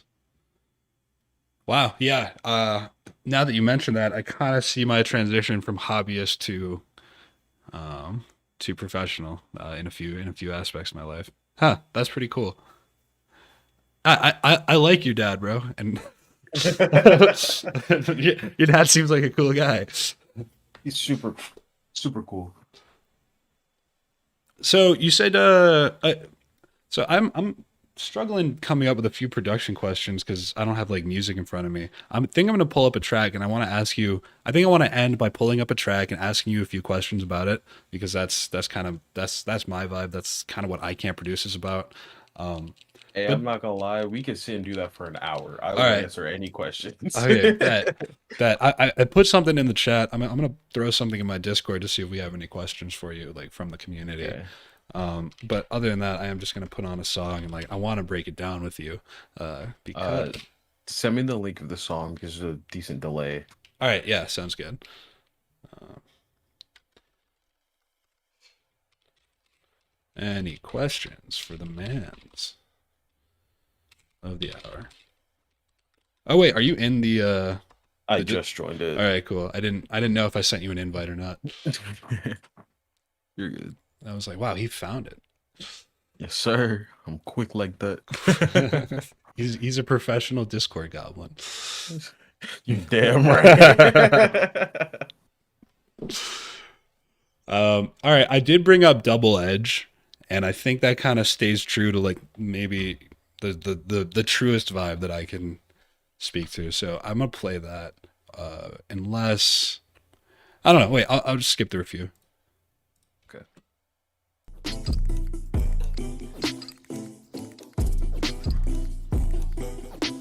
All right, yeah, no, we're gonna do this one instead. All right, so here's an interesting idea. Whatever. I'm gonna have to work that out in a different Oh, you could just stream. share your screen on Discord and I'll be able to hear it as well. Perfect. That's what I was thinking. All right, sharing my screen.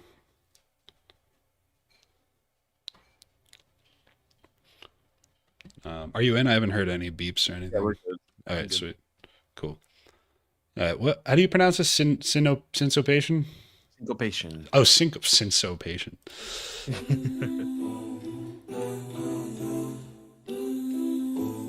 All right, is this all your voice? Yep, that's all me. Okay. Even that high pitched one right there. Yes, sir. How do you do that? For that song specifically, I Sure. used Little Altar Boy. When I pitch up my vocals very often, I use Little Altar Boy and I raise the pitch up an octave and I fuck with the formants. What are the formants? I don't know the actual way to explain it. Oh, It's but it's like a basically button just on there, or yeah, it's just a slider on there. It okay, basically changes the tonation of how you sound. gotcha. Okay, okay. So I'm gonna keep playing. That's okay. So that's cool because on first listen, I'm not sure that you would pick up, or okay, unless you're paying attention to it, I'm not entirely sure that I would be able to tell that it's all just a cappella, because I mean, you put effects on like it sounds like you've got distortion on there, like a little bit of reverb, that little Mhm. also, yeah, okay. Down is archer high.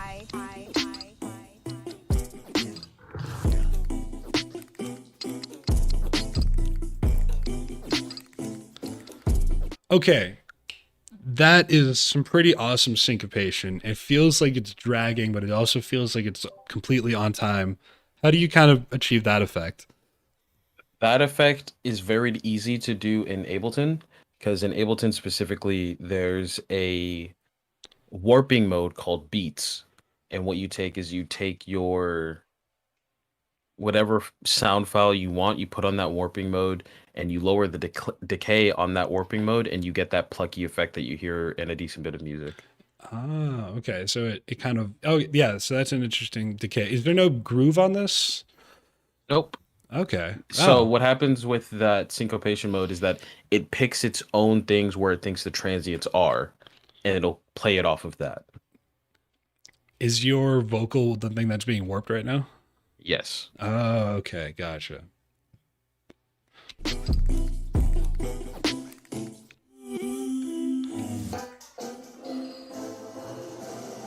All right. Is that a master effect? Yeah, so I pretty often put a reverb on the master, but also I either also put an EQ behind it to take out the bass, or I just make sure there's no bass elements going on in that moment. That's smart, dude. I used to do that for when I was making. So in tell me what you think about this. Steal this, by the way. When I was doing my radio show, there was tons of fuck ups, but there were also great parts. And so when I wanted to post it all on SoundCloud, by the way, everybody in chat and like this is my secret, but it's not that big a secret. What I would Okay. do is I would take the best part, I would put the whole mix in Ableton, and I would essentially like I would say, all right, like we have this audio file, and we're gonna cover up the bad parts and then like highlight the good parts. And yeah, Yeah. master effects were a really interesting way to do that. Um, I just never thought about putting it into like you have so many options when you're making a song. It doesn't, in Ableton, you don't think like, all right, I'm just gonna throw an effect on the master. That feels like more of a live performance thing, in my I opinion. I agree with that. It came up because of like a lot of older stuff I did. I have these two friends, Nathan and Micah. They don't drop music that often, but we always used to make music all the time together. And this is something that we pulled from FL Studio. We do this on FL Studio all the time with just automation clips.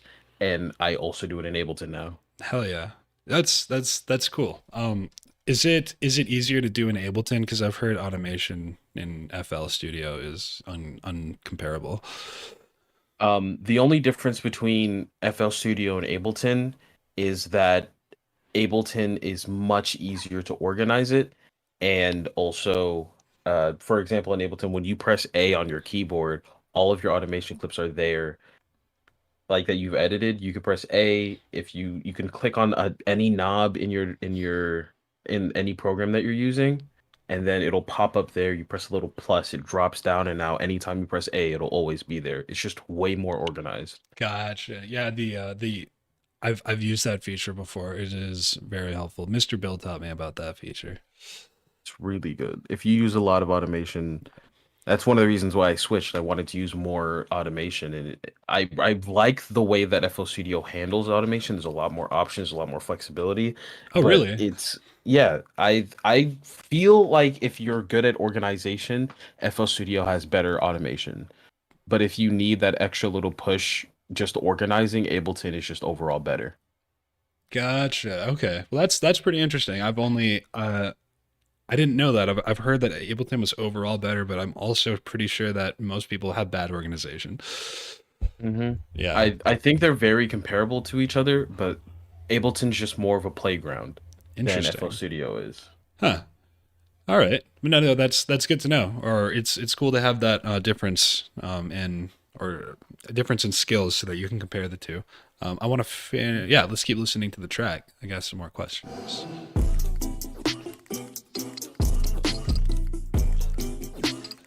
I'm assuming you're adding a little bit of anti-quantization to your drums or to your hi-hats.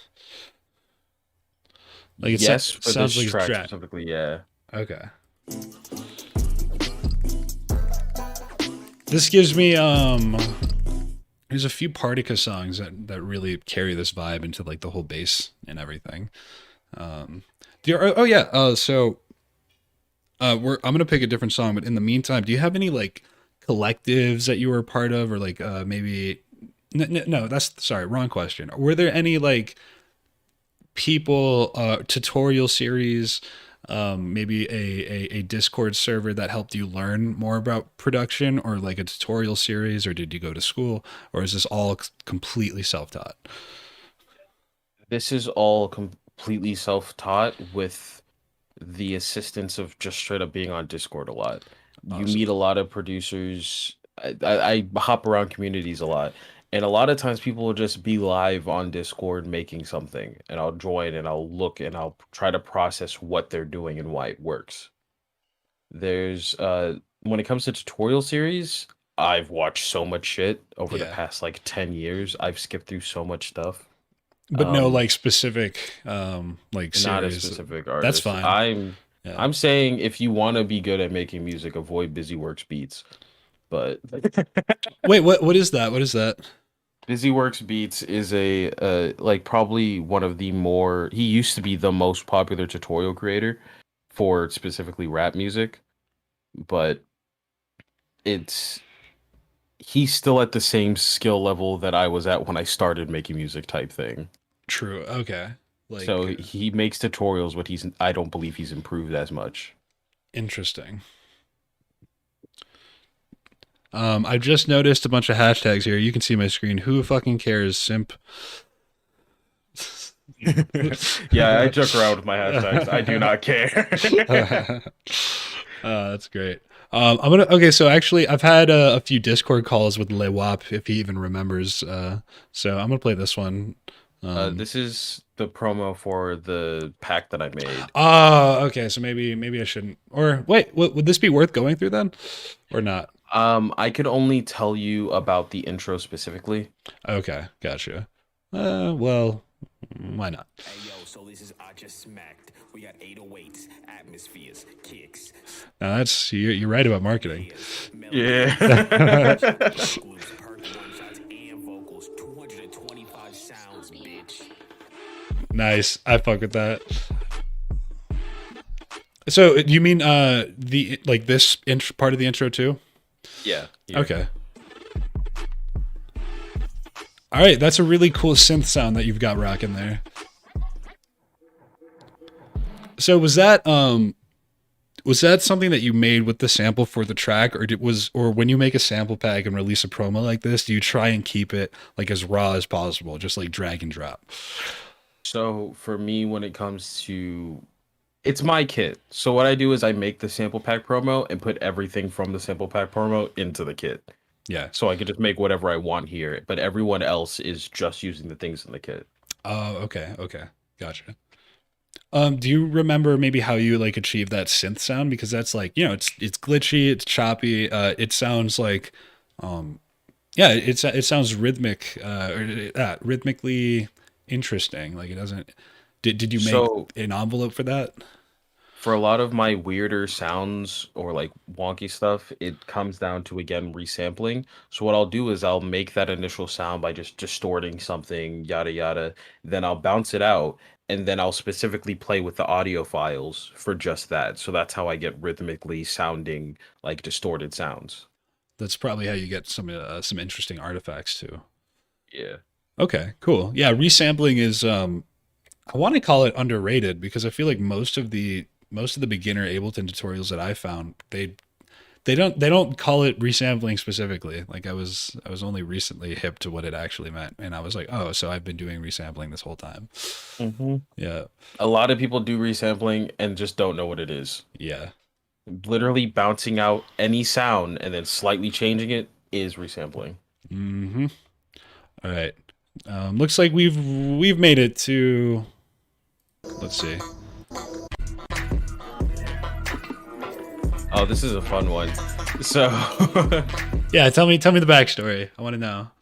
so what happened is I was just fucking around. A bunch of people in this server were like, "Let's do a 1 hour beat challenge," and I was like, "Oh, bet." They gave us the wonkiest ass sample, and I was like, "I'm gonna make something with only the sample," and then I added drums and stuff around it, and that's how we got this. This was made in an hour, so. True. Okay. Well, then maybe you don't remember everything you did, but let's go I through it. don't remember a damn thing. This is so the start here is the bam bam is the original sample. The bass in this track is also the original sample, Okay. and the way we get these little starting effects is just putting like a frequency shifter on it and slightly adjusting it. Oh, okay. Archer never misses. Yo, that's a cool tag. I haven't heard that one before. Anyone in the listening, this is Sickly by Archer on his main page. Just because I didn't mention that before.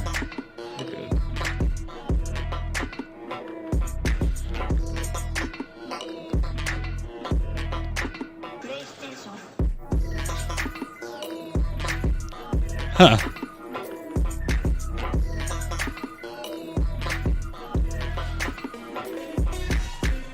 Okay, okay, really cool. How do you think about atmosphere when you're making music? Oh Is it yeah, is every it single is it more of that resampling? No, no, I cut you off. My bad. Is it more of that resampling, like doing things that seem cool and then you put it in the background, or do you have more of a vision when it comes to that? Because it feels like you have a more of like a vision. So when I'm making a track, and I get to like the finishing stages of a track and it still feels just a little too empty, I throw in just a bunch of random textures at certain parts to just give it that little extra oomph in the ears. Okay. So then So with sometimes, like uh, I just have a bunch of recordings that I found online of just outside noise that I throw into tracks. okay, yeah, yeah. And then do you so a lot of what I heard there was like real like stuff felt like was coming from left field and like down pitching and like woo, woo. Yeah. Um that for me, when I try to incorporate those sounds in my mute or whenever I try and build a vision or a beat on Ableton, sometimes those things are absolutely the last thing that I'm thinking about, and I do tend to forget them. At the end of it, like, oh, that's the secret sauce. Like I forgot to put that in there. Um, My friends know me specifically for being the dude that can do anything. Like just throw a sound at him and he'll be able to put it into a song. So a lot of my like weirder sounding stuff is just because I'll hear a little bing bong and I'm like, damn, I want to put that in a song now. I'll just throw it in the track and just like put effects on it until it fits. that PlayStation in there was yeah, it reminded me of that Yeah. PlayStation. Okay. And then, okay, so I haven't asked you anything about the 808 on here yet. Like, do you have like a instrument rack that you like to go use? Is it one that you built? Is there any like specific effects that you tend to No, I focus just find on? samples. Oh, I okay, just nice. find like good 808 samples. So do you not build a lot of your 808s then? I don't. It depends on the song. 9 times out of 10, it's just a sample that I found that I added extra effects to. The other 1 time out of 10 is me just using Serum or Massive to get a decent bass. Gotcha. So nothing like super crazy. Yeah, Um, like for the if you scroll back down the King for Love song, the bass line for that should be Serum. well, why don't we give it a listen? Because this.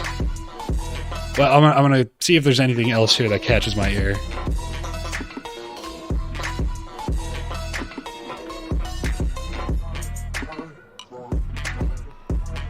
Are your vocals in this track at all? No, not in this one. Okay.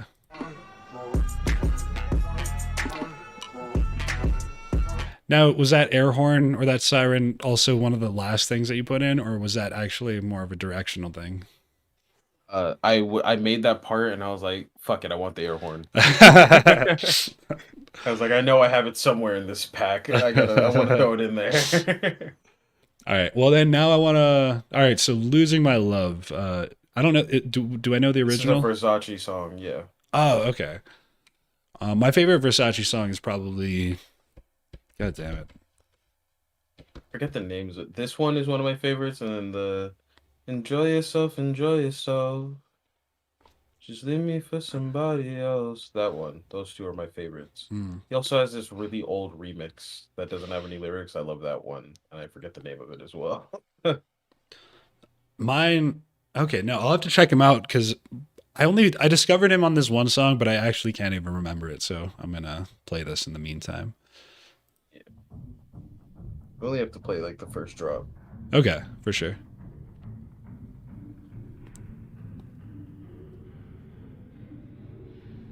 archr never misses.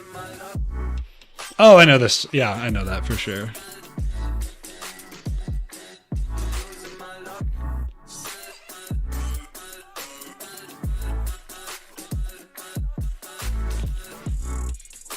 How did you build your chords? Was that a resample? No, that was massive. I just built chords in massives and I had automation for how they came in. A lot of important is to have like having huge, like nice sounding chords is not the chord instrument itself, but how you contextualize the chord instrument. So that chord sound without the bass would be nothing. It would sound Interesting. terrible. Let me try and listen for that. Oh, because it's leaning off the kick, right? Yeah. Okay.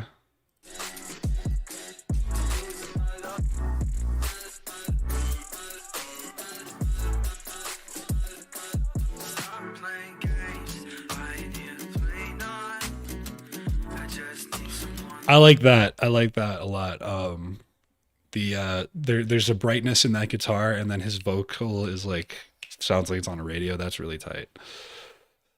Something that I do with a lot of tracks, specifically remixes, is you know how like most people when they do remixes, they isolate the vocals out and then remix that. I prefer to just use the full song like as is, and I'll just work around if I need the specific like just the vocal for a part, I'll just try to EQ it out as much as possible. It just feels nicer to me to have the full song there. That is awesome. That's if it gives you this sound, like that's really cool. So you don't work with too many stems then, or you don't feel like it's that necessary. My most popular track is a Billie Eilish remix. I remix the full song. Nice. Okay. Let that be a lesson I can't produce. That's I feel like a lot of people get really caught up on stems, me Yeah, you included. I personally think you don't need to have just like you don't need just the vocal. Right. Because if you really have a vision to remix the song, you can still work with the original song. Like the remix that you had in your set, that's the full song. The main instrument in the drop is the guitar from that song. Right. Yeah, no, I appreciate that a lot because I feel like otherwise, what tends to happen, or you can feel it, is you all you're left with from the original song, and this is not you, obviously, but Mhm. remixes that only use the vocals and don't have either the guts or like the vision to pull from the full song. I feel like a lot of times you just hear the vocal and then you hear nothing else that's from that original song, and it feels a bit detached. It doesn't really feel like a remix. So yeah, your goal with remixes I think is really awesome. You said that if it doesn't feel like the original song, then you feel like you failed, and that's probably a lesson a lot of people can stand to learn. I've heard so many remixes where it's just like I hate this because it takes away all the things I love from the original song. You don't want a remix to ruin the original song for you. Like Yeah. you don't want to be like, wow, if I had heard this remix first, I would have hated the original song. Yeah. Like if I find a track that I'm like this is worth remixing, it's not because the vocals are crazy. It's because the song as a whole is great. I like that. I fuck with that. I again back to the other way that people tend to do it, or if you make a bad remix, I feel like sometimes they might only be focused on the vocal too.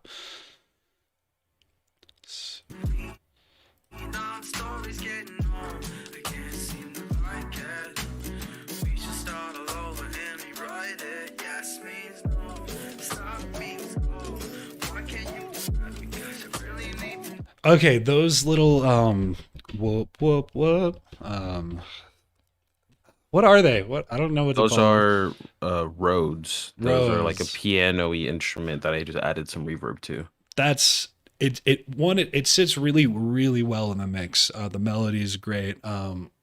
Yeah, I'm really curious about the sound design on that because it's such a classic sound. I feel like.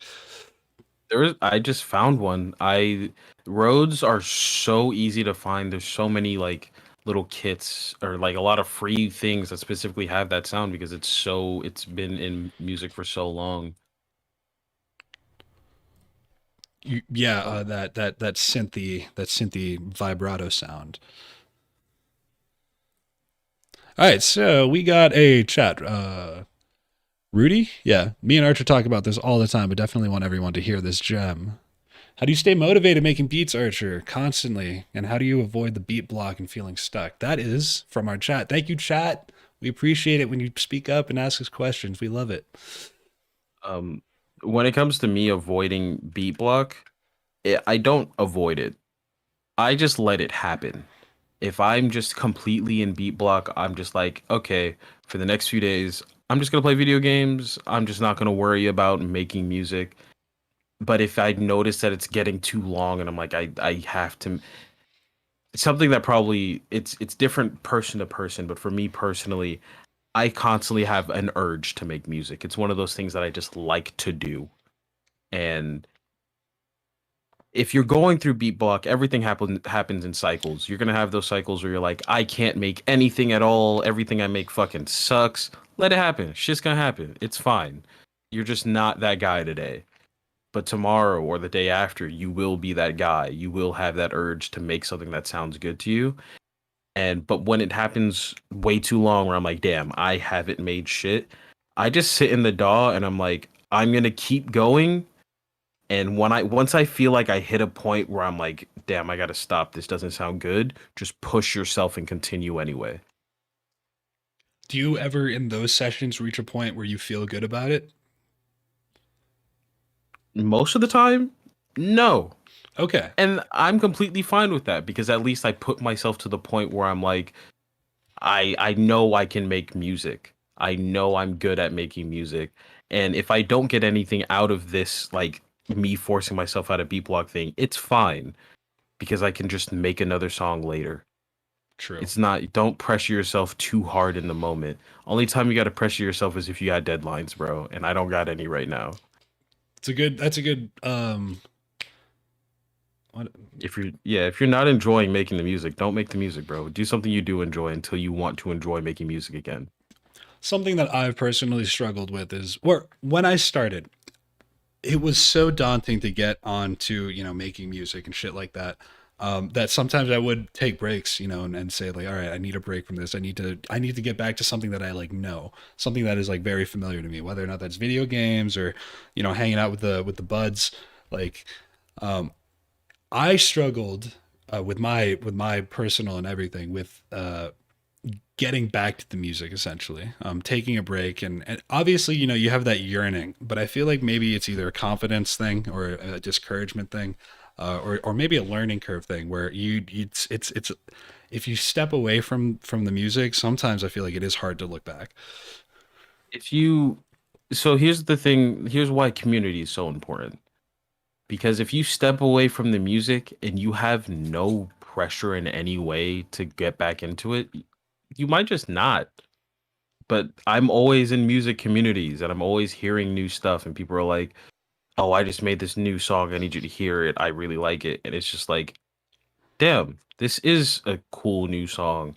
I want to make a cool new song. Or I just saw him do this thing in his DAW that I've never seen before. Now I want to try it out. But also along with the forcing yourself thing, sometimes I just make a simple ass house track to make myself back in the mood of like making music in general because it's really easy to make a decent sounding house track. It doesn't have to sound professional, but at least I could say I made something. True. Yeah. No, that's good. You're right. Community and the people that you surround yourself with. I mean, in anything, it's gonna. What's that rule? The five people that you surround yourself with the most are the people that you end up being most like. Hmm. So yeah, I completely agree with that. You probably do want to surround yourself with other people who are very into music to make sure that you can keep doing it. Um, I spend a lot of time with the people in the Team Future group. They're constantly making something. and they look at me like I'm crazy because I'm also constantly making music, and they're like, "Damn, bro, do you ever stop?" And it's like, "Do you guys ever stop?" What are we doing? Yeah. Yeah. All right, dude. Well, yeah, man. I think we've had a really good conversation. Is there anything maybe you want to say? I think you brought a few people here. Uh, because I see some people in the chat that are not from icantproduce. What up, people? What up, fam? Not sure if Maggie's still here. Probably left when I didn't acknowledge them immediately. Hey, Maggie. What's For up, sure. Clicks? I'm not sure if you're still here. We haven't talked in a bit. We got to talk some more. Yeah. Did you know? What's up, Rudy? Oh, true. Did you post this anywhere? Yeah, or like Yeah, I posted in like all of my servers. Nice, brother. All right, cool. Well, shit, man. Is there anything you wanna leave on or end on? I'm gonna be honest. I got to use the bathroom, but I'm not about to leave the podcast. So, just Oh, Maggie's still here. yeah. Um, Still here. Okay, for sure. you know what? I'll send you a song to play, like a private track to play while you're using the bathroom. Yeah, that'd be sick. Send you an extra one from the album. Which one's the longest one? So you gotta take your time. Uh, you know what? I'll go for this one because it's really nice sounding. Yeah. Album coming out on the 28th. Capriccio. It's an all rap album. I produced everything. Got a few features on it. Here's the track. Bet. I'm also going to use the bathroom when you use the bathroom.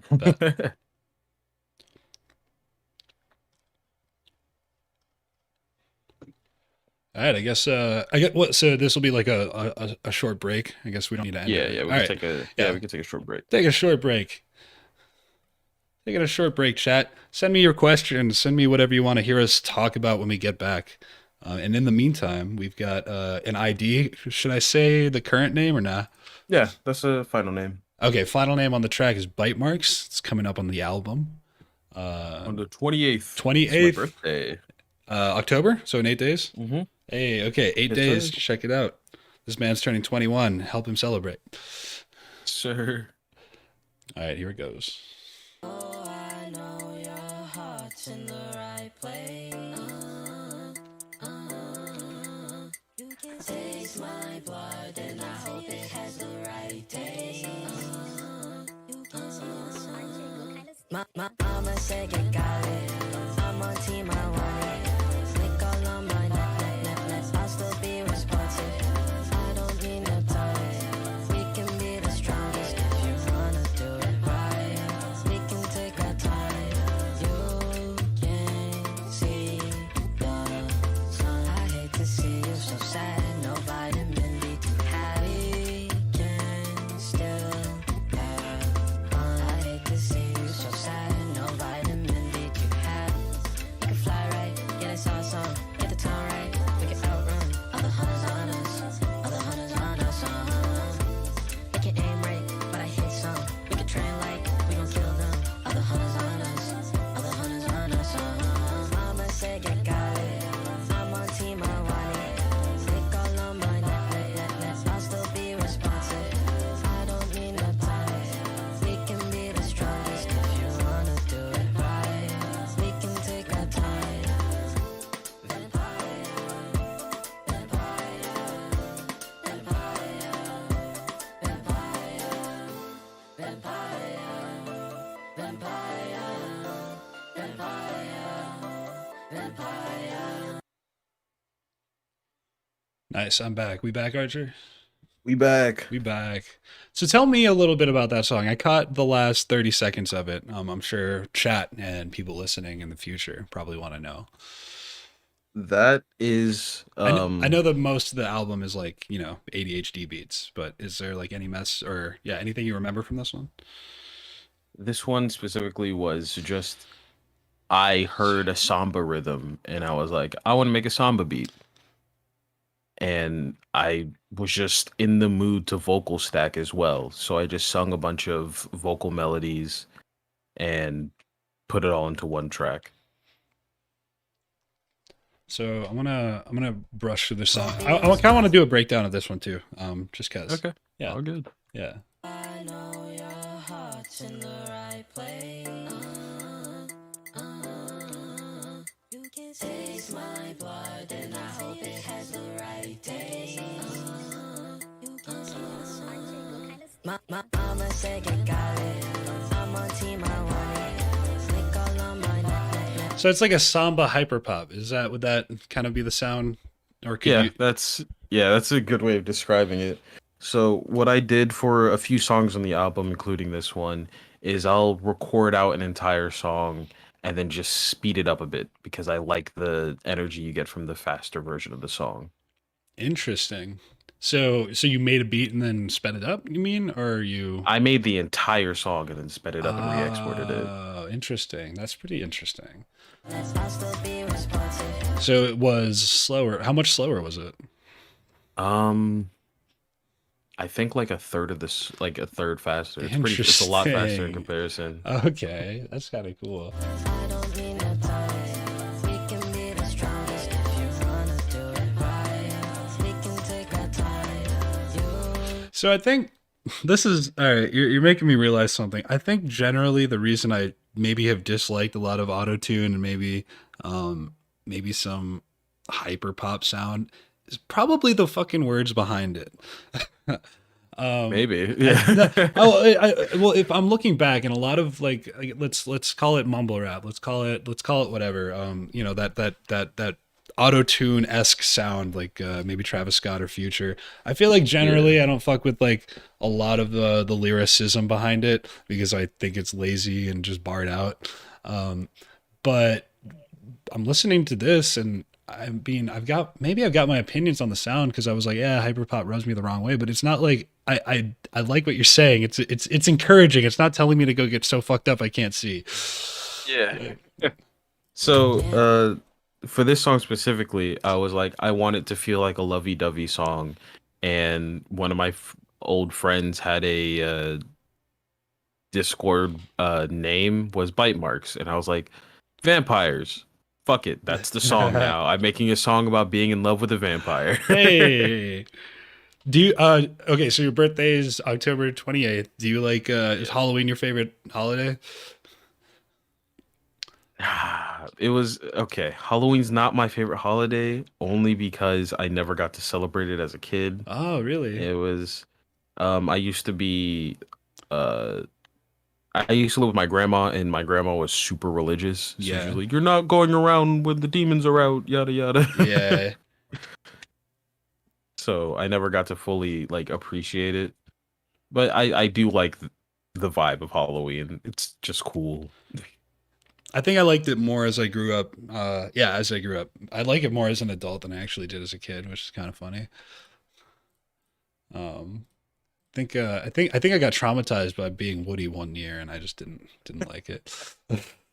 I was a chubby kid, so like one of the years I got to do it, my mom got me like this ninja costume, and it was super tight. And then she put like some eyeshadow on my eye, and we found out I was allergic to eyeshadow. Damn. All right, let's keep going.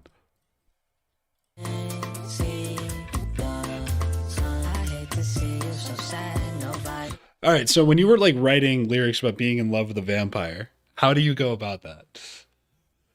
For all of the songs on this album, like I said, they're all ADHD, whatever. Not a single one was thought through. Gotcha. It was all just me listening to the last part of the song and being like, what should go next? And I just start singing until I get something that feels right to go next. How do you specifically? All right, you can get, or I feel like a producer generally, it's maybe let's say we get into that flow state and we're able to like come up with things on the fly. Do you have? It'd be weird to call it a secret sauce, but like, where do you center yourself enough to where you're not second guessing like your lyrics and you're not saying like, well, I do it. Maybe I could change that word.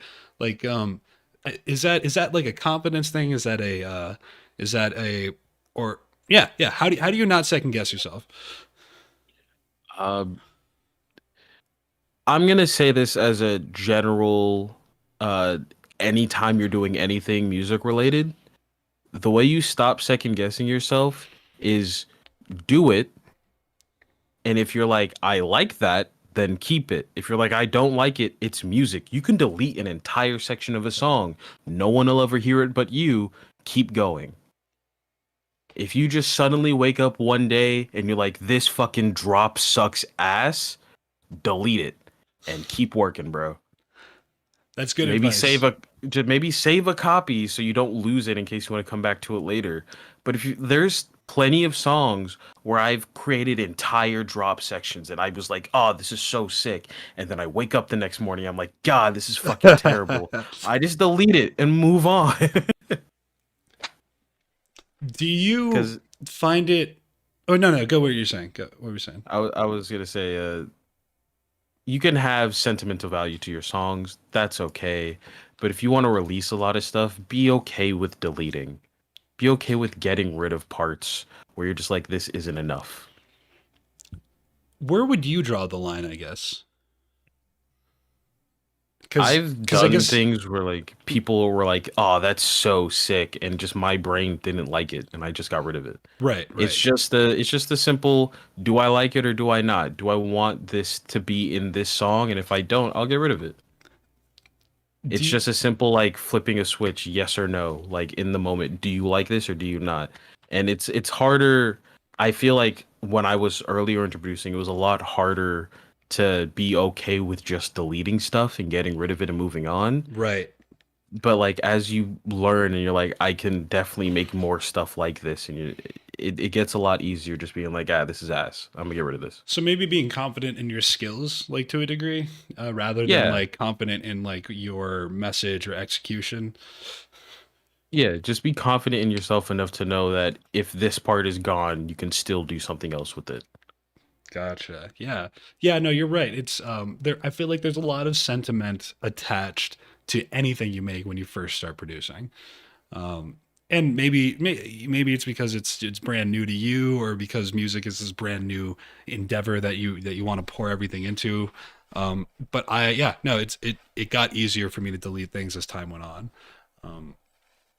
And I always wondered like whether or not that was, or yeah, I didn't understand that as a skill until much later in my production career. I didn't understand that just being able to fucking cut something and like never look at it or think about it again was a skill, because I thought everything needed to be fucking like maybe cradled or God, I'm forgetting my words today. You're good, man. Harvested is also the wrong word. Nah, on the Yeah. topic of harvesting, one of the Yeah. reasons why I like Ableton so much is that if you're like, I really like this sound, but it doesn't fit here, you can just save it into a folder and just put it into a different song later. Mm. Like, is that specific to Ableton? Oh, you just meant no. Yeah, okay. Yeah, and Yeah, DAWs, yeah, like, yeah. you could save a preset and you'll have all these effects on Ableton. You have all these effects in FL Studio. You could just save that and put it somewhere else. Because you're like, I really don't want to get rid of this. Deleting stuff got a lot easier for me when it came to moving to Ableton, because there is just tools for you to delete an entire section of a song. In FL Studio, it's a lot of you have to move everything back around. But Gotcha. in Ableton, I just straight up just get rid of half the shit I had. Any new features in Ableton recently that you've discovered? Um, Because Ableton's one of these programs that like I will never stop learning about Ableton. Um, I don't. Something that I know I'm different from a lot of people on, which is why like this question is hard for me, is anytime I open up a program that I want to learn, my first thought is, what are the shortcuts? Hmm. How do I spend less time doing an action? So if you were to watch me produce, it'll be a lot of just seeing me skip around, press a bunch of buttons, and you're like, I didn't know that worked. I didn't know that was a Gotcha. thing. Gotcha. So Is that like a that's okay? Are you a gamer? I mean, you were talking about Overwatch, right? yeah, I play a beforehand? lot of video games. That's not a thing that came from gaming. That's a Okay. thing for me. Um, I'll just say being lazy. Gotcha. I hate doing 20 steps to do the same thing, Mm, like over and over again. If there's a way to make something faster, I'm gonna find that way to make it faster. gotcha. Okay. Huh. So that's funny. The reason I asked about gaming because I feel like the only way I've not the only way I started feeling like that once there was a necessity that needed to get like accomplished. Like once I felt like I needed to do something quicker is when I started learning about like shortcuts, and I'm a terrible gamer. So like I never used to read the instructions. I never used to read any fucking shortcuts. I never knew any of the fucking keybinds, and I always thought I was bad at video games. No, I'm just lazy. Um, and yeah, so that's why I asked. It feels like more of a connection to me. Uh, when it comes to, I think too much about speed when it comes to stuff. So let's say you're in this project and you're like, I have this specific thing in mind, and I need to reverse this, I need to consolidate this, and I need to cut this portion out of the song. That's 3 clicks for me to do all of that. But for some other people, that's a right click, right click, left click, select all of this, right click, left click again. Yeah. And that small difference in time really adds up when finishing a track. You do got to consider the overall time. Yeah. Yeah. That will, huh. Yeah. That is, I never used to consider that. I've struggled with this in many, many parts of my life where you like find like there is like a small section of either wasted time or stuff that could be optimized. And it's not a big deal until you start considering like how often those things occur and how much time that builds up to. I always thought that that was like an ADD feature, was like poor time management. But I'm not so sure about just calling that, oh, that's my ADD acting up. Like I have I don't know. I did not develop the skills to really understand that. Like my brain can see that and it can hear these things, but I know at the end of the day, like there is going to be like some small disconnect when I like, in quote unquote, wasting time. I think the wasting time thing just happened to me because of how often I produce like beats and stuff for other people. Hmm. Yeah. So, like, if people are in the studio, I'll just call it the studio. It's really just Discord screen share, and Yeah. they're like, "Can you please do this?" And it takes me like 20 minutes to get to the point that they want. It kind of ruins the flow of what you're doing. So if you could find easier ways to do things quicker, it just keeps a flow. It really helps workflow overall. Because there is definitely times where I'm sitting like singing a song, or let me give you a better example. There's definitely times when I'm making a bass track and I'm like, I really like this specific part of the bass track and I want to have it appear again. I can just record that out instead of having to find the exact settings to happen again. I'll record it out and just place it somewhere else. And I'm fine. I just did it.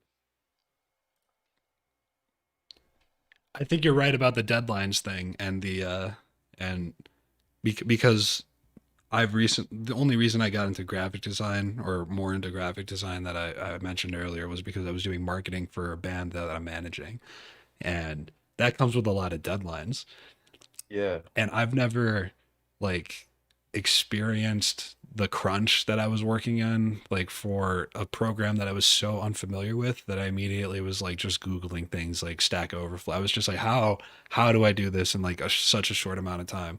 And the thing that is always baffling to me is it's because I'm selfish, bro. It's because I'll Google shit and I'll be like, oh, they thought of this. Like I'm not just losing it. Like I'll get into this headspace where I'm just like, wow, this fucking program is so dumb. There's no way for me to like select all the pixels that are the same color.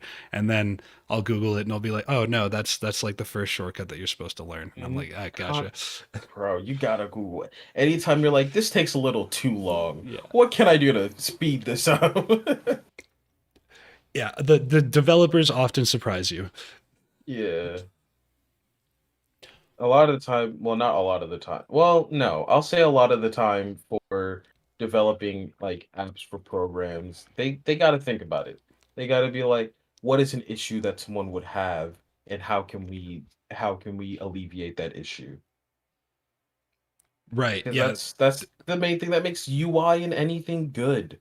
What's the information that someone needs, and if they don't need it, we're not going to give it to them. But if they still want it, let's give a way to give it to them. Right. Right. Yeah. It is.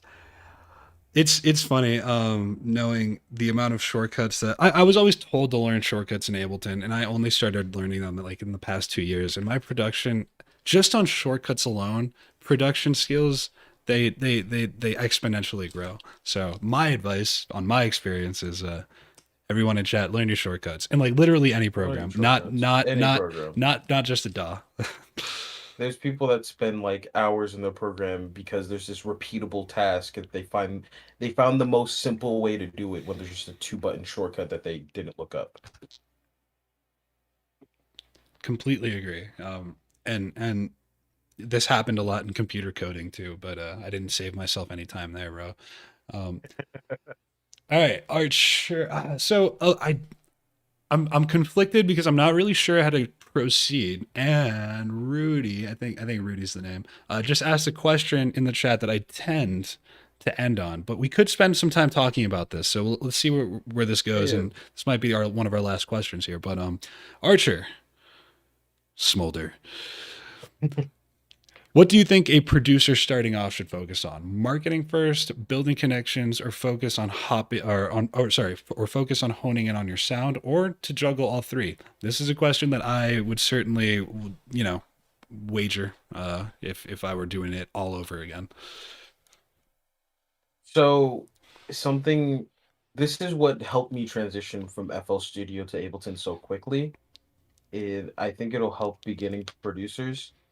Uh, after after you get used to being in your DAW, learning the shortcuts, seeing what is possible with the tools you have available, I try to like if I'm specifically trying to experiment with a new idea, get 60 projects, not finished songs, not finished ideas, just 60 saved projects a month, where it's literally you open up your DAW, you try to get the idea that's in your head into the DAW, and you close your DAW. Nothing else. If you can consistently do that, eventually you'll get to the point where you can connect those ideas and you can make a full song with just ideas that were in your head, because the hardest thing to get from the hardest thing to do is get what's in your brain into the DAW.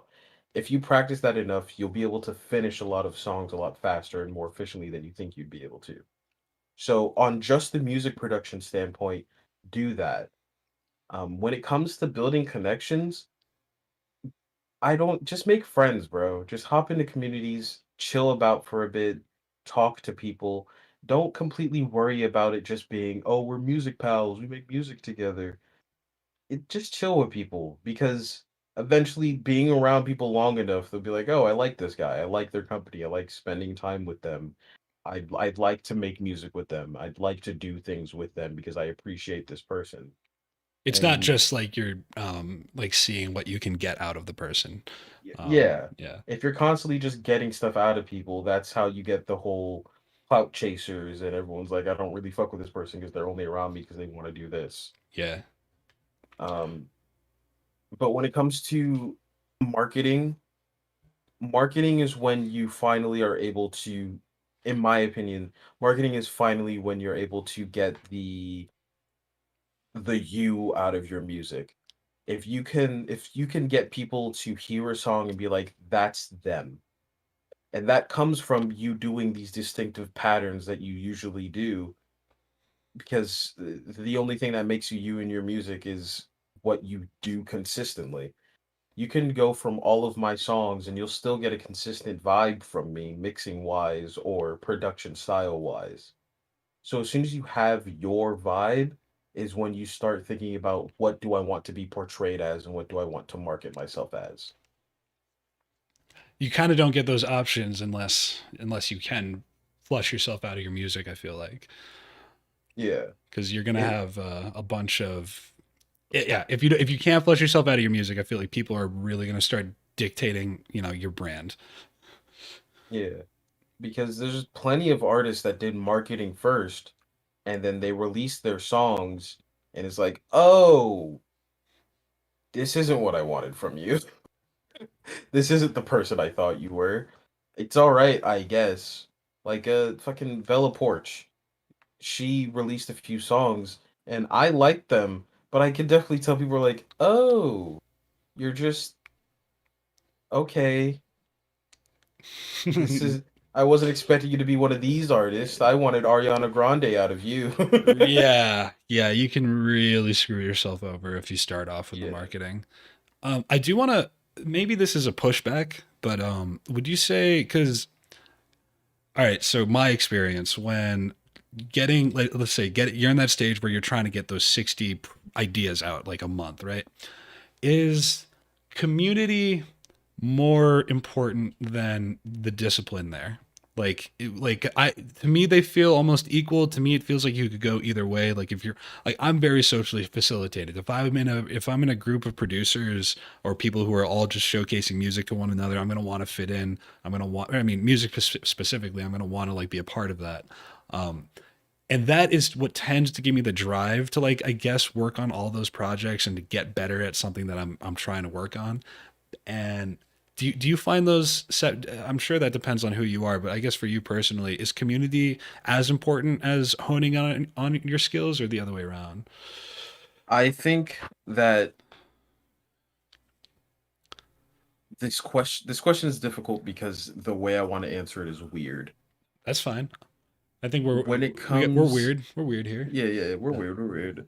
When it comes to community, in pushing yourself, I think it's good to have a set few, because this is one of the reasons I got really decent for a span of time, is having a few people around you that also make music that you want to impress. And it's not because a lot of people can be like, "Oh, I just want to impress myself and to make music." Yeah, yeah. I have a few friends where every time I show them something, I want them to be like, "Damn, You sweating, bro? that's great." Yeah. Yeah, No, no, no. Like you show them the shit, and you're like just fucking yeah. sweat It's like dropping. Like, oh no, like it's what's like going on? shit. What do you? Please tell me you like it. And if they don't like it, I'm like, damn. Back to the drawing board. Next Yeah, song. Like I yeah. don't. You don't worry about it too much because you can just make another one. Yeah, yeah. I think that will vary person to person. I just know that I'm much more socially facilitated, and I learned that fucking word in Yeah. like psychology in high school. So Also for the fucking 60 projects thing, a lot of things is just if you hear a song, drag it into your like you really like a song, drag it into your DAW and just try to recreate it the best way you can. Doesn't have to be perfect, but in recreating songs, you kind of learn what makes that song so sweet. yeah. And you want to like Ooh, yeah. go into Like there and reference like tracks, right? yeah. I only use reference tracks for like arrangement or like melodies or drum ideas. I don't use it for mixing and people come at me all the time, but I have such a specific mixing style that I'm like, it sounds clean to me, therefore it is clean. Huh. Yeah, yeah. No, I know that feeling. Or, I mean, that's also like honing in on your sound too, right? Like, Yeah. understanding like what is good enough for you. Uh,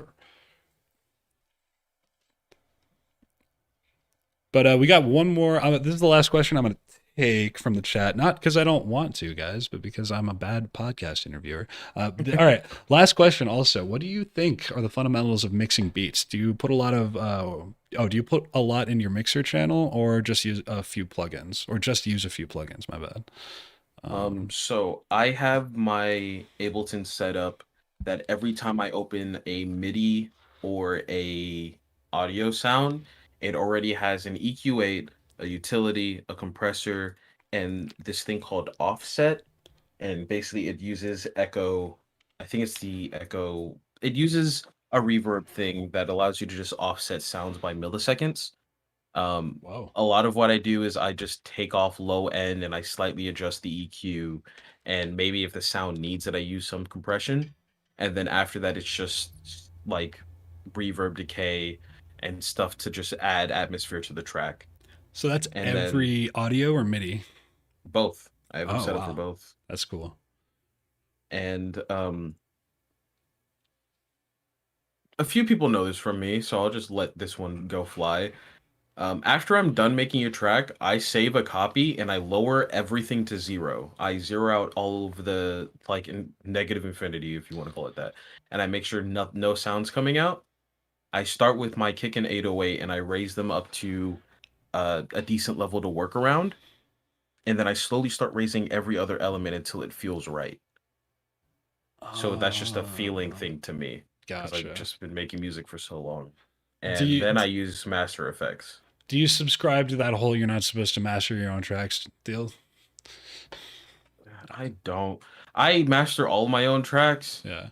and it's only because I'm too lazy and I don't want to pay someone else to do it, so I'd rather Yeah. learn how to do it myself. Yeah. If you're hitting that truly professional level where every song needs to sound perfect or your fans are gonna hate you, I'd say get shit professionally mixed and mastered. I just like the way I mix and master my own stuff. Yeah, yeah. So Well, I've noticed that trend. Well, the reason I bring that up is because it's one of those things that I learned early on. Like early, I was learning about producing, I was learning about mixing, I was learning about Ableton, and like they will just ruthlessly be like, "Don't mix your own music, like don't mix your own songs." And I mean, like tutorials on YouTube where it's like some guy in a big studio is teaching you how to master, and he's just like, "Number one mistake: don't mix your own music." And I just thought that was an interesting way to fucking start off someone's music career is to tell them like they shouldn't or can't do something. no, learn Yeah, as many skills as you can because yeah. eventually, if you get good enough in those skills, you're not gonna have to pay anybody for it. That's There less you expense go. out of your pocket. There you go. And you'll find the ways that you like it to sound so that eventually when you do give it to somebody and you don't like the way it sounds, you could tell them what to adjust and what you want to be changed rather than being like, oh, well, I guess this is good enough. Yeah, yeah. That's a really good point. Um, and I also felt like when I was is mastering did mastering come to you later, like in your production career? Is that how did you learn how to master? Did you kind of go on other dudes' tracks, other guys' tracks, or you were just like, I need to put this, or did you start uploading shit on SoundCloud and you were like, why is the bass so fucking loud? Um, you know how I keep bringing up my old buddies that I wanted to impress. They had these really loud and impressive tracks, and then one of them was just like, "Yeah, bro, I just use isotope on everything. I just put on the master and I adjust some of the settings." And when I was really young, I was like, "Oh, bet I'm gonna start doing the same thing." And now it's gotten to the point where I have like my own mastering chains and all of this that I just slightly adjust per song. Nice.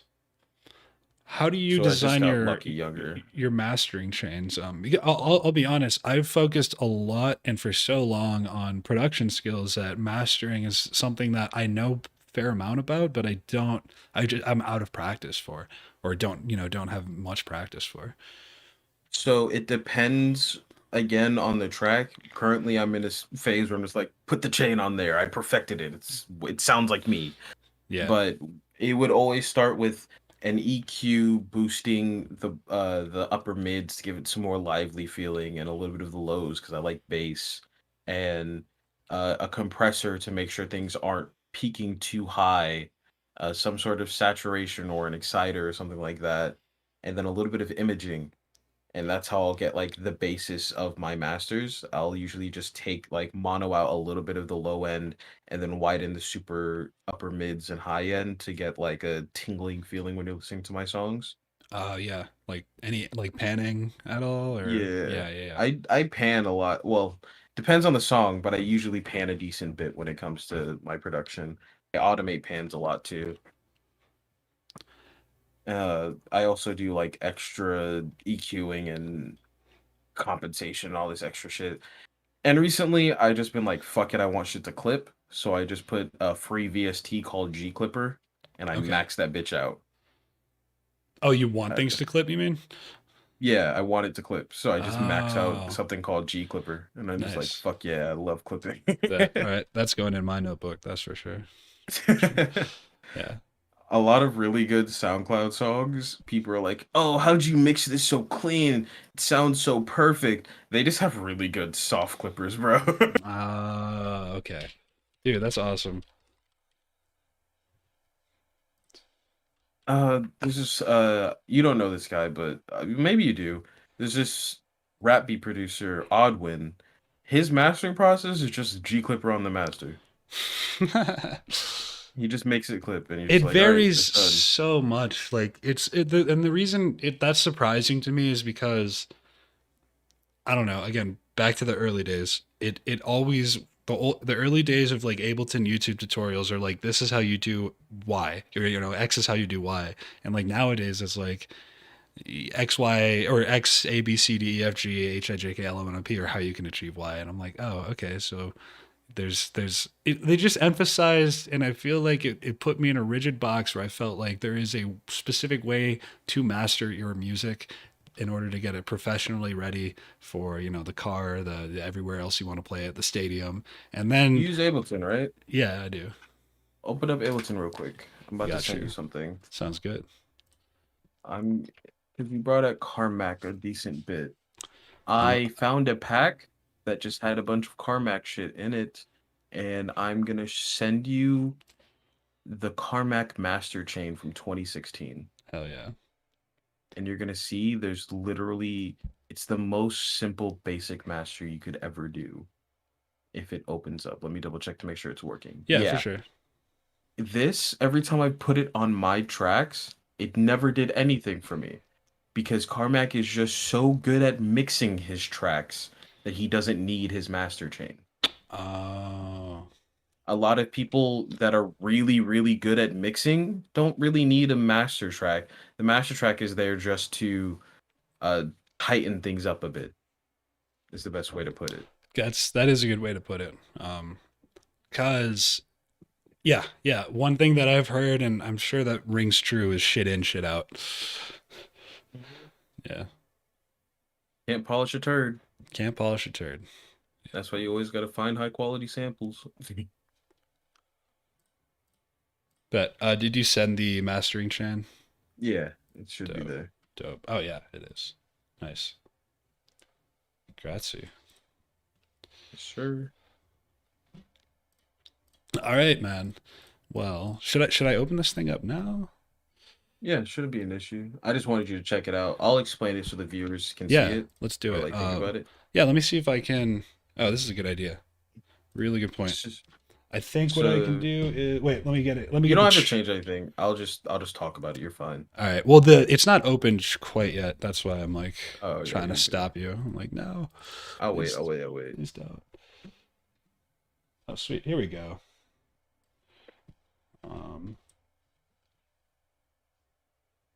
There it is. Let me get the right window popped up. Oh, this will be fun.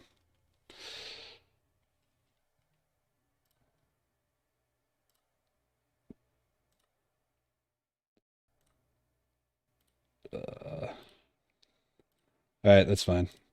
I'll just do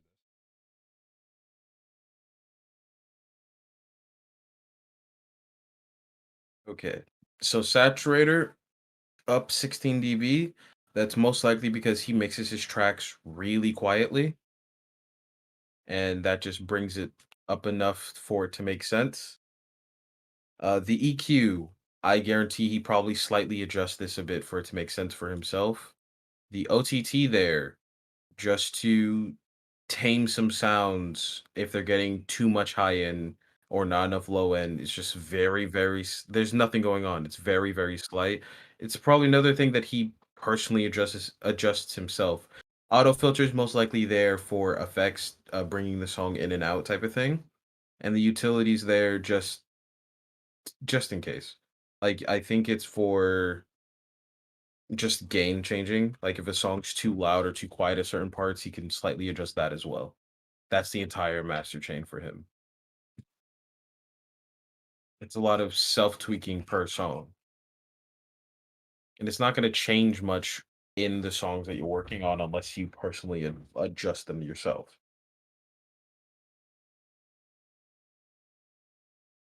Yeah, polishing.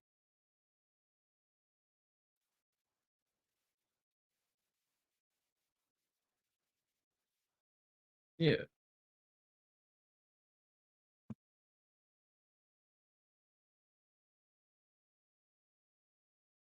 course, bro. I'd send you my current one, but it has a bunch of random VSTs in it.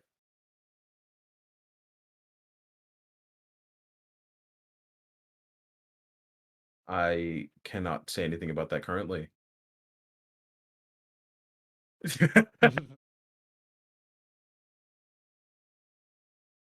podcast is going away. All right, there we go.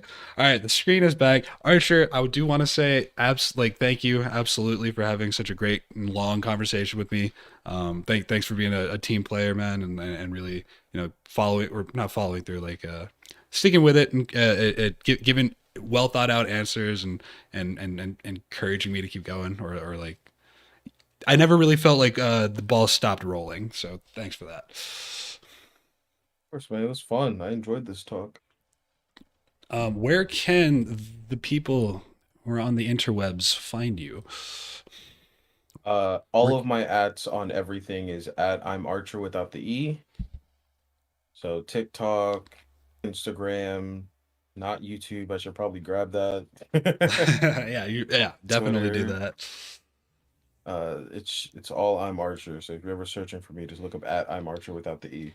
But and you do, let's say, like someone can hit you up and be like, "Yo, I need a rap beat." Like, can we talk about that? Yeah. Hit That me up for anything. I'll mix a track for $50. Hell yeah, man. All right, that's what I like to hear. I hope someone takes you up on that offer. Is that song that second song you sent me the one that I already blew my load on? No, it's All the not. way up, throwing. Throw it. All right, This cool. last one. Bet. All right, that's what we're gonna end on. Cop this man's new album, Archer, on October 28th. Appreciate Capriccio, sick name. It'll be released on your page, right? Your SoundCloud. on my page and hopefully all platforms afterwards. Hell yeah. All right. Well, catch this, man. All the links are in the description. Thank you all for tuning in. My name is braV. I can't produce a podcast. And if you're interested, check out my Discord server where we just kind of sit around and, I don't know, play with Ableton and hopefully, or what is it? Every now and then I will be on stream either with a podcast or with Ableton where I'm just messing around trying to make a beat. I do challenges for myself every week, but I fell off of that. So if you don't see enough activity on my YouTube channel, click any one of my videos and you'll probably find me in my Discord. That being said, my name is braV. Archer, thank you once again for coming on here. Don't leave the call yet. I'll play you out, stop the stream, and then we'll have a few words before we leave. Man. Bet friend. All right. All right. To end the show, we are playing Throwin'. And yeah. Sure. All right. Say bye to the lovely peeps. Bye bye. Bye. I make music a lot. Bye bye.